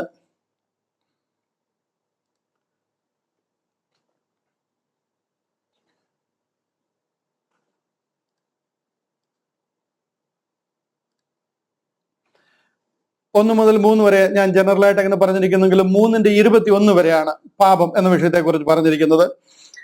അതുപോലെ തന്നെ 3:22 മുതൽ 5:21 വരെ സാൽവേഷൻ അല്ലെങ്കിൽ രക്ഷ എന്ന വിഷയത്തെ കുറിച്ച് പറഞ്ഞിരിക്കുന്നു. 5:22 മുതൽ 8 അധ്യായത്തിന്റെ 29 വരെ how to lead a victorious Christian life എന്ന കാര്യങ്ങൾ പറഞ്ഞിരിക്കുന്നു. 9 മുതൽ 11 വരെ ഇസ്രായേലിന്റെ ഇലക്ഷൻ, റിജക്ഷൻ, റെസ്റ്റോറേഷൻ, ഇസ്രായേലിനെ എങ്ങനെ അവരുടെ തിരഞ്ഞെടുപ്പ്, അവരുടെ മറുതലിപ്പ്, അവരുടെ മടങ്ങിവരവ്, യഥാസ്ഥാപനം എന്ന വിഷയങ്ങളെ കുറിച്ച് പറഞ്ഞിരിക്കുന്നു. 12 മുതൽ 16 വരെ how to serve the Lord, എങ്ങനെ ദൈവിക കാര്യങ്ങളിൽ നമുക്ക് ഉത്സാഹത്തോടെ പ്രവർത്തിക്കുവാൻ കഴിയും എന്ന് പറഞ്ഞിരിക്കുന്നതായിട്ട് കാണുവാനായിട്ട് കഴിയും. മടങ്ങി വരികയാണ്.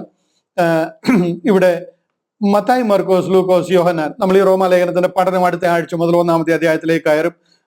അതിൽ നിന്ന് നമ്മൾ ചിന്തിച്ചു തുടങ്ങും. എന്നാൽ അതിന്റെ ഒരു ഫൗണ്ടേഷൻ എന്നോണം ചില വാക്യങ്ങൾ കൂടെ നമ്മളൊന്ന് വായിച്ച് 16-ാം അധ്യായം റോമാലേഖനം 1-ാം അധ്യായത്തിന്റെ 1-ാമത്തെ വാക്യം ഞാനൊന്ന് വായിച്ച് തുടങ്ങുവാനായിട്ട് ആഗ്രഹിക്കുക. 1-ാം അധ്യായത്തിന്റെ 1-ാമത്തെ വാക്യം ഭയങ്കര കൺഫ്യൂഷൻ ആകുന്ന രീതിയിൽ സിസ്റ്റംസ് ഒക്കെ അപ്ഡേറ്റഡ് ആയിരിക്കുകയാണ്.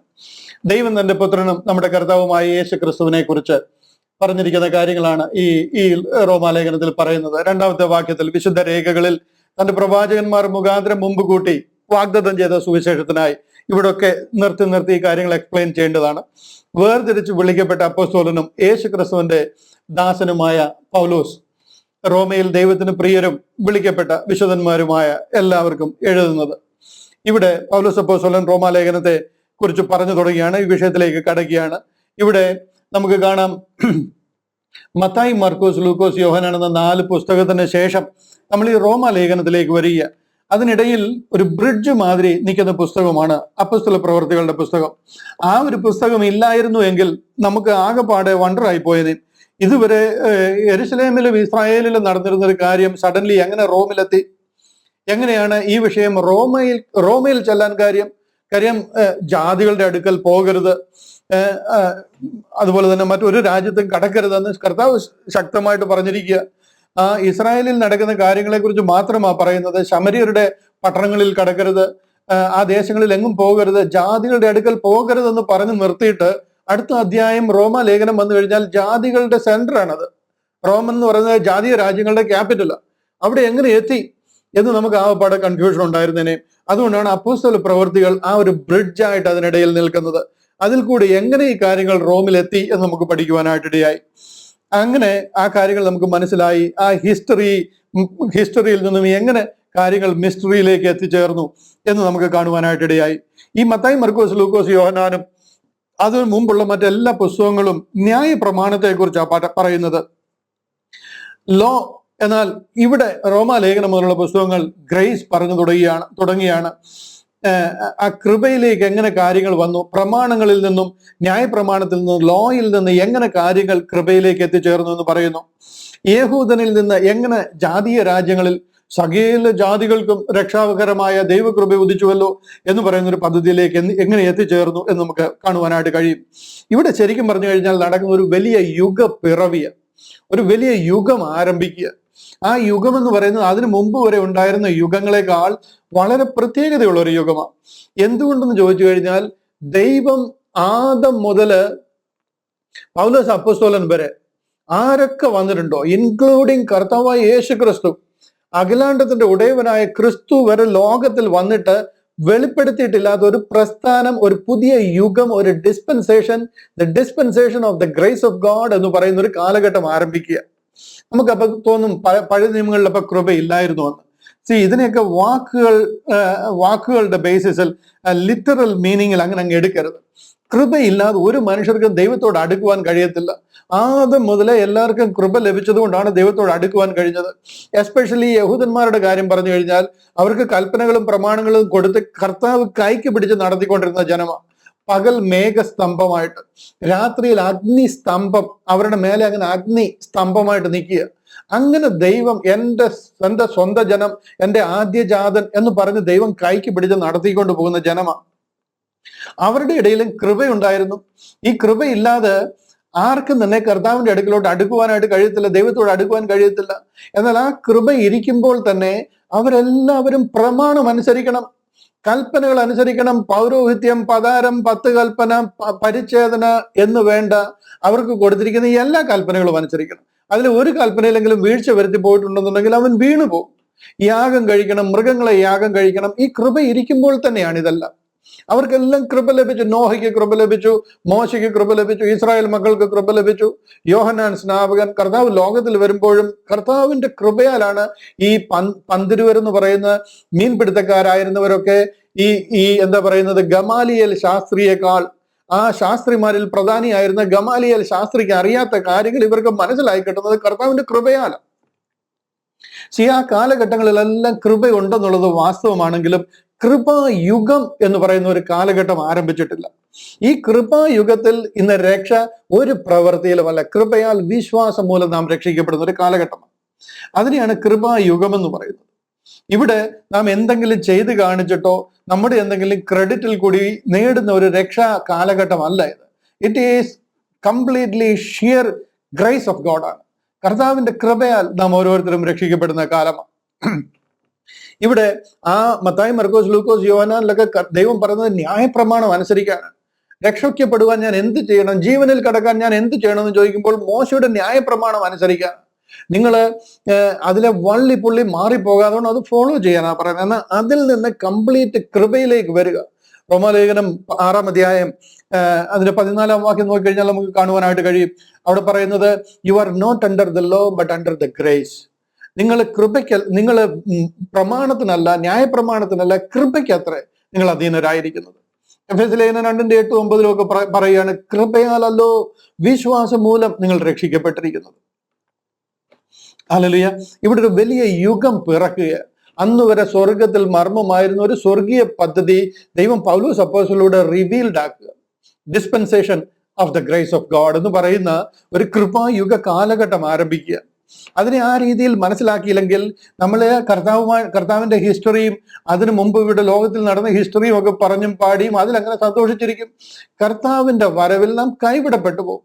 റാപ്ചറിൽ കോടിക്കണക്കിന് ക്രിസ്ത്യാനികൾ കൈവിടപ്പെട്ടു പോകും. കാര്യം എന്താണെന്ന് ചോദിച്ചു കഴിഞ്ഞാൽ അവർക്ക് ക്രിസ്ത്യാനിറ്റി എന്താണെന്നേ മനസ്സിലായിട്ടില്ല. റാപ്ചർ എന്തിനാണെന്നേ അറിയത്തില്ല. റാപ്ചർ നടന്നതിന് ശേഷമാണോ കർത്താവിന്റെ രണ്ടാം വരവ്, അതിന് മുമ്പാണോ എന്ന് പോലും അറിയത്തില്ല. അത്രമാത്രം കറപ്റ്റഡ് ആയിട്ട് കൺഫ്യൂസ്ഡ് ആയിരിക്കുക ഇന്നത്തെ ക്രിസൻഡം എന്ന് പറയുന്നത്. കാര്യം എന്താണെന്ന് ചോദിച്ചു കഴിഞ്ഞാൽ സഭ എന്താണെന്ന് അറിയത്തില്ല, ദൈവ വിളി എന്താണെന്ന് അറിയത്തില്ല. എന്തിനാണ് ദൈവം നമ്മളെ വിളിച്ചിരിക്കുന്നത്? ഈ 13 ലേഖനങ്ങളിൽ കൂടി പൗലോസ് അപ്പോസ്തലനെ വിളിച്ചതിന്റെ പർപ്പസ് എന്താണെന്ന് അറിയത്തില്ല. 12 അപ്പോസ്തലന്മാരിരിക്കെ 13ാമത് ഒരാളെ വിളിച്ചതിന്റെ കാര്യം എന്തിനാണെന്ന് അറിയത്തില്ല. പലരും പറയുന്നത് കേട്ടിട്ടുണ്ട്, മത്തിയാസിനെ എടുത്ത്, പക്ഷെ പുള്ളി അങ്ങോട്ട് ശരിയായില്ല, അതുകൊണ്ട് അതിന് പകരമായിട്ട് പൗലോസിനെ എടുത്തെന്ന്. ഇതിനെയാ ദൈവദൂഷണം എന്ന് പറയുന്നത്. ദൈവദൂഷണം. പരിശുദ്ധ ആത്മാവ് ഒരാളെ അപ്പോയിന്റ് ചെയ്തിട്ട് അയാൾ ശരിയായില്ലെന്ന് പറയാൻ അദ്ദേഹത്തിന്റെ കഴിവിനാന്നോ പരിശുദ്ധാത്മാവ് അദ്ദേഹത്തിന്റെ കഴിവിനെ ഡിപ്പെൻഡ് ചെയ്താൽ നിൽക്കുന്നത്? പരിശുദ്ധ ആത്മാവിനാൽ സെലക്ട് ചെയ്ത, പരിശുദ്ധ ആത്മാവിനാൽ അഭിഷേകം ചെയ്ത ഒരു അപ്പോസ്തലനെ ശരിയായില്ല, അതുകൊണ്ട് അതിന് പകരം പൗലോസിനെ എടുത്തു എന്ന് പറയുന്നതിന്റെ മേലെ വേറൊരു ദൈവദൂഷണമില്ല. പരിശുദ്ധാത്മാവിനെ ആക്ഷേപിക്കുന്നതിന് തുല്യമാണ്. ഈ പത്രോസും യോഹന്നാനും ബർത്തലമായും അന്ത്രയോസും ഒക്കെ വലിയ കേമന്മാരായിട്ടാണ് എടുത്തേക്കുന്നത്. മീൻ പിടിച്ചുകൊണ്ട് നടക്കുക, ശരിക്കും വർത്താനം പറയാൻ അറിയത്തില്ല. മോശയെ വലിയ കേമനായിട്ടാണോ ദൈവം വിളിച്ചിട്ട് ഇസ്രായേൽ മക്കളെ നടത്തിക്കാനായിട്ട് ദൈവം വിളിച്ചേ? അഹരോനെ ഒന്നും വിളിക്കാൻ അറിയത്തില്ല. മുഴുവനും വിളിക്കണം എന്നുണ്ടെങ്കിൽ 2 മിനിറ്റ് എടുക്കും. വിക്കിയാ വിളിക്കുന്നത്. അങ്ങനെയുള്ളൊരു മനുഷ്യനെ ഒരു ഹോൾ രാജ്യത്തിന്റെ, ഒരു ദേശത്തിന്റെ വിടുതലിന് വേണ്ടിയിട്ട് കർത്താവ് വിളിച്ചിറക്കിയിരിക്കുക.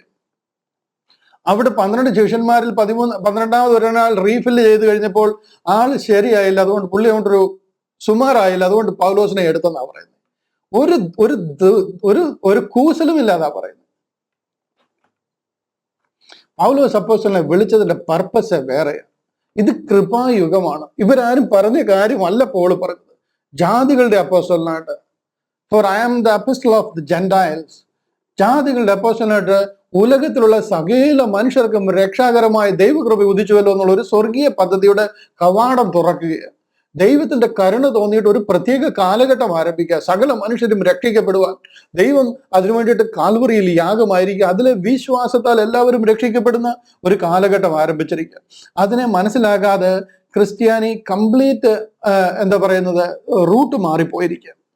എന്നിട്ട് ഈ സത്യം പറയുന്നവരെ അല്ലെന്നുണ്ടെങ്കിൽ ഈ സത്യം പറയുമ്പോൾ ഇത് കേൾക്കാൻ പോലും താല്പര്യമില്ലാത്ത രീതിയിൽ ഈ സത്യത്തിൽ നിന്നും മാറിപ്പോയിരിക്കും. അതുകൊണ്ടാണ് നമ്മൾ ഈ വിഷയത്തെ കൂടുതൽ ആധികാരികമായിട്ട് പഠിക്കുവാനായിട്ട് പോകുന്നത്.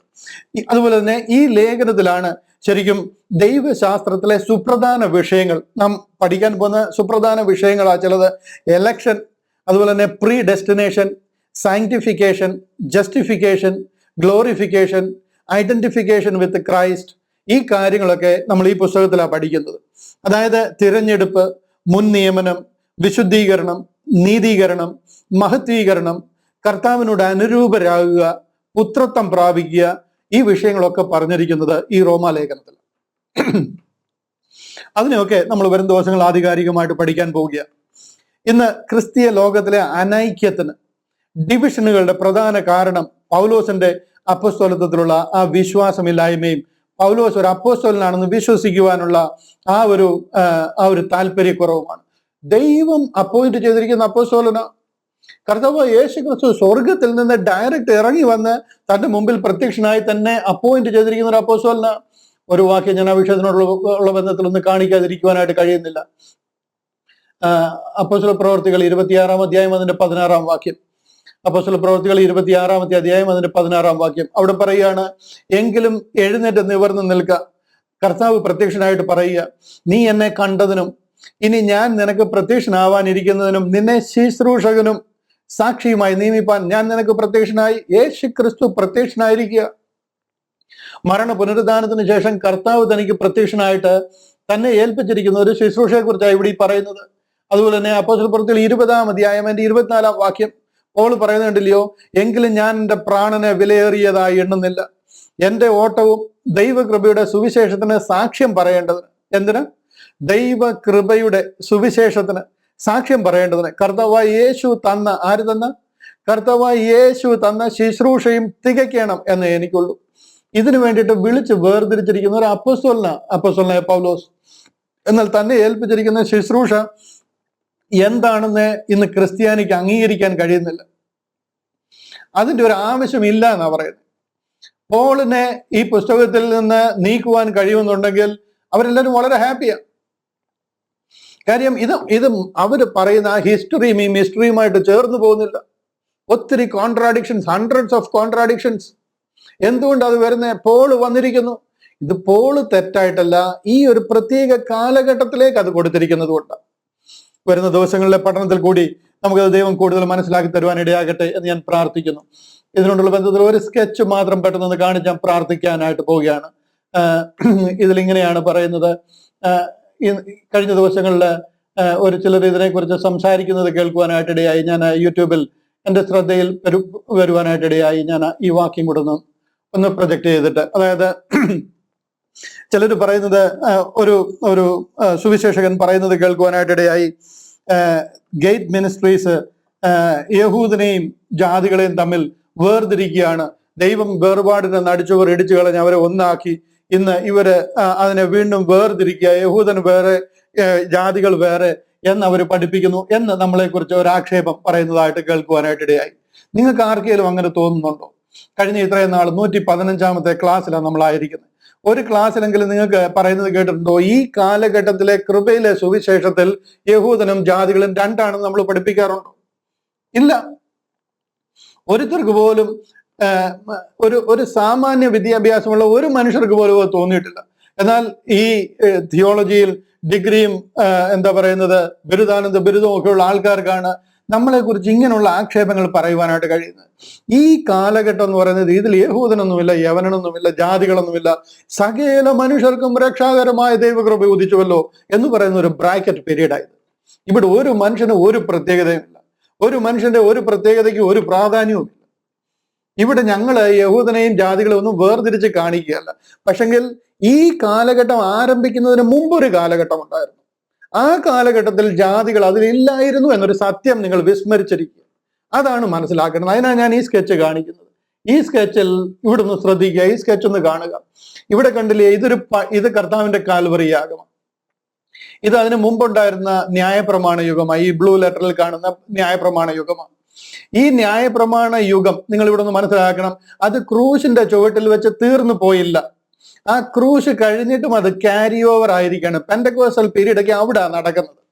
12 അപ്പോസ്തലന്മാർ ശുശ്രൂഷിക്കുന്ന ആ കാലഘട്ടത്തിലാണ്. അപ്പോസ്തല പ്രവൃത്തികൾ 9 പൗലോസ് അപ്പോസ്തലനെ വിളിക്കുന്നത് വരെ ആ ന്യായപ്രമാണ യുഗമാണ് നടക്കുന്നത്. കർത്താവ് അവരോട് പറഞ്ഞ ന്യായപ്രമാണത്തിൽ ഒരു വള്ളിയും പുള്ളിയും മാറിപ്പോകത്തില്ല.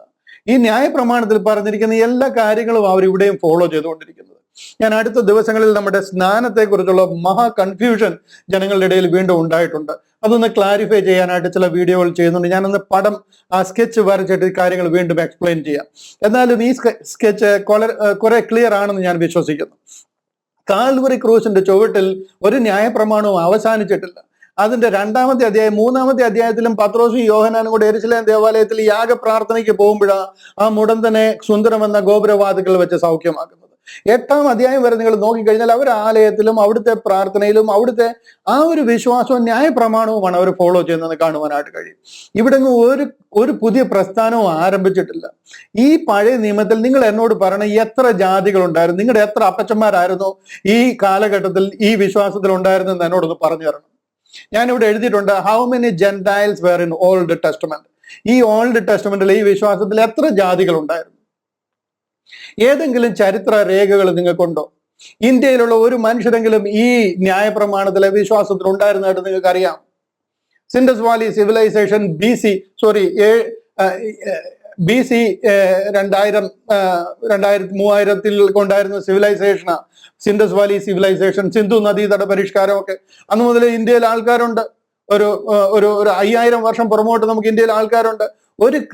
ഒരുത്തരെങ്കിലും ഈ ന്യായപ്രമാണ വിശ്വാസത്തിൽ, യഹൂദൻ ഇവിടെ വന്ന് താമസിക്കുന്ന യഹൂദനുണ്ട്, തക്ഷശിലയിലും പല സ്ഥലങ്ങളിലും വന്ന് താമസിക്കുന്ന യഹൂദനുണ്ടെന്നുള്ളതല്ല, അത് ഇന്ത്യയിലുള്ള ഏതെങ്കിലും ജാതികള് ഈ ന്യായപ്രമാണത്തിലുള്ളതായിട്ട് നിങ്ങൾക്ക് അറിയാമോ? എവിടെങ്കിലും രേഖകളുണ്ടോ? നിങ്ങൾ എന്താണ് പിന്നെ ഈ പഴയ നിയമം നിങ്ങളുടേതായിരുന്നു എന്ന് പറയാൻ കാര്യം? പഴയ നിയമത്തിലെ ഏത് ഉപദേശമാണ് ഈ ജാതികളോട് പറഞ്ഞിരിക്കുന്നത്? ഉൽപ്പത്തിയിൽ 12-ാമത്തെ അധ്യായത്തിൽ ഈ പദ്ധതി ആരംഭിക്കുക അബ്രഹാമിനെ വിളിക്കുമ്പോൾ മുതൽ. അതിനുശേഷം ഏത് പുസ്തകത്തിലാണ് ജാതികളെ കുറിച്ച് പറഞ്ഞിരിക്കുന്നത്? ഉൽപ്പത്തി, പുറപ്പാട്, ലേവിയ, സംഖ്യ, ആവർത്തനം, ജോഷുവ, ഈ പുസ്തകങ്ങൾ മുഴുവനും യഹൂദനോട് പറഞ്ഞിരിക്കുന്ന കാര്യങ്ങൾ. അവരുടെ തോറായും അവരുടെ നെവീമും കെത്തുവീമും ചേരുന്ന തനാക്ക് എന്ന് പറയുന്ന വിശുദ്ധ ഗ്രന്ഥമായി പഴയ നിയമം എന്ന് പറയുന്നത്. അവിടെ how many Christians were in Old Testament. ഇതിനകത്തിൽ നിങ്ങൾ പറയുന്ന പഴക്കം കേട്ട് കഴിഞ്ഞാൽ നിങ്ങൾ എന്തോ അങ്ങ് ഭയങ്കര പഴയ നിയമം മുതലേ ക്രിസ്ത്യാനികളാണ്. എത്ര ക്രിസ്ത്യാനികൾ ഇവിടെ ഉണ്ടായിരുന്നു? എത്ര ചർച്ചുകൾ ഇവിടെ ഉണ്ടായിരുന്നു? എത്ര how many Bible were there? ഞാൻ പറയുന്നത് നിങ്ങൾക്ക് മനസ്സിലാകുന്നുണ്ട്, നിങ്ങൾക്ക് ചിന്തിക്കാൻ കഴിയുന്നുണ്ട്. ഒരു കാലഘട്ടം ഉണ്ടായിരുന്നു. ആ കാലത്ത് നിങ്ങൾ ക്രിസ്തുവിനെ കൂടാതെ ഉള്ളവരും ഇസ്രായേൽ പൗരതയോട് സംബന്ധമില്ലാത്തവരുമായിരുന്ന ഒരു കാലഘട്ടം ഉണ്ടായിരുന്നു. അത് വിസ്മരിക്കരുത്. അതിനുശേഷം ഇങ്ങനെ ഒരു കാലഘട്ടം തുറന്നിരിക്കുന്ന ഈ റെഡ് കളറിൽ കാണുന്ന ഈ ഒരു പീരീഡ്, ഇതിനെയാ ഗ്രേസ് പീരീഡ് എന്ന് പറയുന്നത്. ഇവിടെയാണ് ജാതികൾ ക്രിസ്ത്യാനികളാകാൻ തുടങ്ങിയത്. ഇവിടെയാണ് ജനം ഈ വിശ്വാസത്തിലേക്ക് വരാൻ തുടങ്ങിയത്. ഇവിടെ മുതലാണ് നമ്മുടെ ഫോർഫാദേഴ്സ്, നമ്മുടെ പിതാക്കന്മാരൊക്കെ ഈ വിശ്വാസത്തിലേക്ക് വരാൻ തുടങ്ങിയത്. ഇത് ആരംഭിക്കുന്നത് പൗലോസിനെ വിളിച്ചതിന് ശേഷമാണ്. പോളിൽ കൂടി ആരംഭിച്ചിരിക്കുന്ന ഒരു പദ്ധതിയാണ്. നിങ്ങൾ ഏതെങ്കിലും ഒരു യഹൂദനെ എവിടെങ്കിലും കാണുന്നുണ്ടെങ്കിൽ അവനോട് ചോദിച്ചു നോക്കണം, ക്രിസ്ത്യാനിറ്റി ആരംഭിച്ചത് ആരാണ്? അവര് ഏത് മനുഷ്യനോട്, ഏത് യഹൂദനോട് ചോദിച്ചാലും പറയും പോളാണ് അത് ആരംഭിച്ചതെന്ന് പറയും. കാര്യം 12 യഹൂദന്മാരെ അവർ പ്രസംഗിച്ചിരുന്ന യഹൂദിയ പ്രമാണമാണ്. അവർ യെരുശലേം ദേവാലയത്തിലാണ് പോരുന്നത്. അവർ യഹൂദന്മാരാണ്. അവർ ജനിച്ചതും മരിച്ചതും ശുശ്രൂഷിച്ചതും ഇനി തിരിച്ചുയർത്തെഴുന്നേൽക്കുന്നത് യഹൂദനായിട്ടാണ്. നമ്മൾ പിടിച്ച് അവരെ ക്രിസ്ത്യാനിയാക്കിയിരിക്കുക. പോളിനെ അപ്പോസ്തല പ്രവൃത്തിയിൽ 8-ാം അധ്യായത്തിൽ വിളിച്ചതിന് ശേഷമാണ് ഈ ഗ്രേസ് പീരീഡ് ആരംഭിക്കുന്നതും സകല മനുഷ്യർക്ക് രക്ഷാകരമായ ദൈവകൃപ ഉദിക്കുന്നതും. അന്ന് യഹൂദൻ എന്തു പറ്റി? യഹൂദനെ ദൈവം കൈവിട്ട് കളഞ്ഞു. അതാണ് ഞാൻ ഇതിന് അടിയിൽ കാണിച്ചിരിക്കുന്നത്. യഹൂദൻ ഇന്ന് രക്ഷിക്കപ്പെടണമെന്നുണ്ടെങ്കിൽ ക്രൂശിൽ വരണം. യാഗം കഴിച്ചിട്ടോ പ്രമാണം അനുസരിച്ചിട്ടോ ഒന്നും രക്ഷിക്കപ്പെടുന്ന കാലമല്ലിത്. യാഗം കഴിച്ചാൽ ദൈവത്തെ ആക്ഷേപിക്കുന്നതിന് തുല്യമായി പോകും. കർത്താവിന്റെ കാൽവറി യാഗത്തിലൂടെ എല്ലാ യാഗവും നിന്നുപോയിരിക്കുക. ഇന്ന് ഒരു യഹൂദനെയും ദൈവം, യഹൂദന്റെ ആ യാതൊരു പ്രത്യേകതയും ഒരു പ്രീ എമിനൻസും അവനിന്നില്ല. അതുകൊണ്ടാണ് ഞാൻ ഇതിന് അടിയിൽ അവരെ കാണിച്ചിരിക്കുന്നത്. എന്നാൽ നാം ഇവിടുന്ന് പോകും, റാപ്ചറിൽ നാം ചേർക്കപ്പെടും. ഈ സഭ ഇവിടുന്ന് പോയതിനു ശേഷം ദൈവം അവരെ യഥാസ്ഥാനപ്പെടുത്തും. അവർ വീണ്ടും പഴയ സ്ഥാനത്തേക്ക് വരും. അതിനെയാണ് ട്രിബുലേഷൻ പീരീഡ്. അവർ മഹാകഷ്ടത്തിൽ കൂടി കടന്നു പോകും. അതിനെയാണ് ട്രിബുലേഷൻ പീരീഡ്. ദൈവം അവരെ റിസ്റ്റോർ ചെയ്യുന്ന സമയമാണ്, യഥാസ്ഥാനപ്പെടുത്തുന്ന സമയമാണ്. അതിന്റെ അവസാനത്തിൽ അവരുടെ മശിഹ രാജാതി രാജാവായിട്ട് ലോകത്തിലേക്ക് വരും. എന്തിന്? 1000 ആണ്ട് ലോകത്തിൽ അവരോടൊപ്പം വാഴുവാനായിട്ട്. ഇതാ ക്രിസ്ത്യാനിറ്റി. ഇത് മനസ്സിലാകാതെ നമ്മളെല്ലാം യഹൂദന്മാരും യവനന്മാരും ജാതികളും ഒരു വ്യത്യാസവും ഇല്ല എന്ന് പറഞ്ഞ് പ്രസംഗിച്ചാൽ അത് എവിടെ തുടങ്ങിയെന്ന് നിങ്ങൾ അറിയണം. പഴയ നിയമം ഇതിന്റെ കൂടെ ചേർത്ത് നമുക്ക് തന്നിരിക്കുന്നു എന്ന് പറഞ്ഞ് ഈ പഴയ നിയമത്തിലുള്ള കാര്യങ്ങളെല്ലാം നമ്മൾ അനുസരിക്കാൻ നമുക്ക് തന്നതല്ല. ഇത് യഹൂദന്റെ പുസ്തകമാണ്. നമ്മൾ ഭാഗ്യമുണ്ടായിരുന്നോണ്ട് നമുക്ക് ഇതിനോട് ചേർത്ത് അതിനെ കുത്തിക്കെട്ടി കിട്ടി എന്നുള്ളതേ ഉള്ളൂ. നമ്മുടെ പുസ്തകം ഇതാണ്. ഈ പുസ്തകത്തിന്റെ കൂടെ ഇത് ചേർത്ത് കമ്പൈൽ ചെയ്ത് ഇത് ചേർത്ത് നമുക്ക് തന്നത് നമ്മുടെ ഭാഗ്യം. കാര്യം ഇതിനകത്തിൽ പറഞ്ഞിരിക്കുന്ന കാര്യങ്ങൾ ബുദ്ധി ഉപദേശത്തിന് വേണ്ടി പറഞ്ഞിരിക്കുന്നതാണ്. അത് നമുക്ക് മനസ്സിലാക്കുവാൻ വേണ്ടിയിട്ടാണ്. നമ്മുടെ രക്ഷാ പദ്ധതി പറഞ്ഞിരിക്കുന്ന ഈ പുസ്തകത്തിലാണ്. ഇത് ഇതിൻ്റെ കൂടെ ചേർത്തു എന്ന് പറഞ്ഞിട്ട് നമ്മുടെ പുസ്തകത്തെ വിട്ടുകളഞ്ഞിട്ട് ഈ പുസ്തകത്തിലെ കാര്യങ്ങളുടെ പുറകെ പോയിരിക്കുക. തൃശ്ശൂരിൽ ഒരു വലിയ പ്രസ്ഥാനം നമുക്കറിയാം. ഞാൻ അതിന്റെ ഒന്നും പേരെടുത്ത് പറയാൻ ആഗ്രഹിക്കുന്നില്ല. അവര് യഹൂദന്മാരുടെ പിന്തുടർച്ചയാണെന്ന് പറഞ്ഞ് 12 ഗോത്രങ്ങളായിട്ട് തിരിഞ്ഞ് കഴിഞ്ഞ ദിവസങ്ങൾ അവിടെ കൂടാര പെരുന്നാൾ നടക്കുകയായിരുന്നു. എന്താ ഒരു അസംബന്ധം! ക്രിസ്തീയ വിശ്വാസത്തെ കുറിച്ച് ABCD അറിയാവുന്നവർ ചെയ്യുന്ന കാര്യമാണോ? അത് യഹൂദന്റെ പ്രമാണമോ? 12 ഗ്രൂപ്പായിട്ട് തിരിഞ്ഞ് ഓരോ ഗ്രൂപ്പും ഓരോ കളർ ഡ്രസ്സൊക്കെ ഇട്ട് 12 ഗോത്രങ്ങളാണ് അവർ. അതാണ് ഇന്നത്തെ ക്രിസ്ത്യാനിറ്റിയുടെ അണ്ടർസ്റ്റാൻഡിങ്. ലക്ഷക്കണക്കിന് ആൾക്കാരാണ് അവിടെ വന്നു ചേരുന്നത്. ക്രിസ്ത്യാനിറ്റി എന്താണ്? നമ്മുടെ വിളി എന്താണ്? നമ്മുടെ രക്ഷാ പദ്ധതി എന്താണ്? നാം എങ്ങോട്ട് പോകാനുള്ളവരാണ്?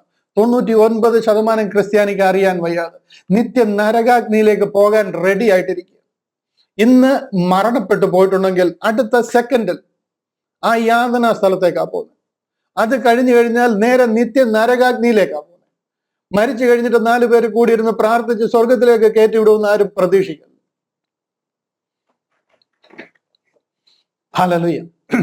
ഈ സുവിശേഷത്തെ പഠിക്കുവാൻ റോമാലേഖനത്തിൽ കൂടി ആ മിസ്റ്ററി റെവലേഷൻ, യേശു ക്രിസ്തുവിനെ കുറിച്ചുള്ള ആ സുവിശേഷം, ദൈവം നമുക്ക് വേണ്ടി ഒരുക്കിയിരിക്കുന്ന ആ രക്ഷാ പദ്ധതി എന്താണെന്ന് പഠിക്കുവാൻ ദൈവം നമ്മളെ സഹായിക്കട്ടെ എന്ന് ഞാൻ പ്രാർത്ഥിക്കുന്നു. നിങ്ങൾക്ക് ഓരോരുത്തർക്കും ദൈവം പ്രത്യേക കൃപ പകരട്ടെ. അതിനായിട്ട് ദൈവം നിങ്ങളെ സഹായിക്കട്ടെ. ഇന്ന് മുതൽ നമ്മൾ ആരംഭിക്കുന്ന, ഞാൻ ഇന്ന് വാക്യത്തിലേക്ക് ഒന്നും കടന്നില്ല, ഇതിന്റെ ഒരു ഇൻട്രൊഡക്ഷൻ പറഞ്ഞതേ ഉള്ളൂ. ഇനിയും പറയാൻ അനേക കാര്യങ്ങളുണ്ട്. എന്നാൽ ഞാൻ ഇനി ഇൻട്രൊഡക്ഷൻ ആയിട്ട് ഒന്നും പറയുന്നില്ല. അടുത്ത ആഴ്ചയിൽ മുതൽ 1-ാമത്തെ അധ്യായത്തിലേക്കും 1-ാമത്തെ വാക്യത്തിലേക്കും നമ്മൾ കടക്കുകയാണ്. തുടർമാനമായിട്ടുള്ള പഠനം നമുക്ക് അനുഗ്രഹമായി തീരട്ടെ. അനേകരെ കർത്താവിലേക്ക് നയിക്കുവാൻ അത് ഇടയാകട്ടെ എന്ന് പ്രാർത്ഥിക്കുകയും അനുഗ്രഹിക്കുകയും ചെയ്തുകൊണ്ട് വാക്കുകൾക്ക് വിരാമം കുറിക്കുന്നു. കർത്താവിന്റെ കൃപ നമ്മോട് കൂടെ ഇരിക്കുമാറാകട്ടെ.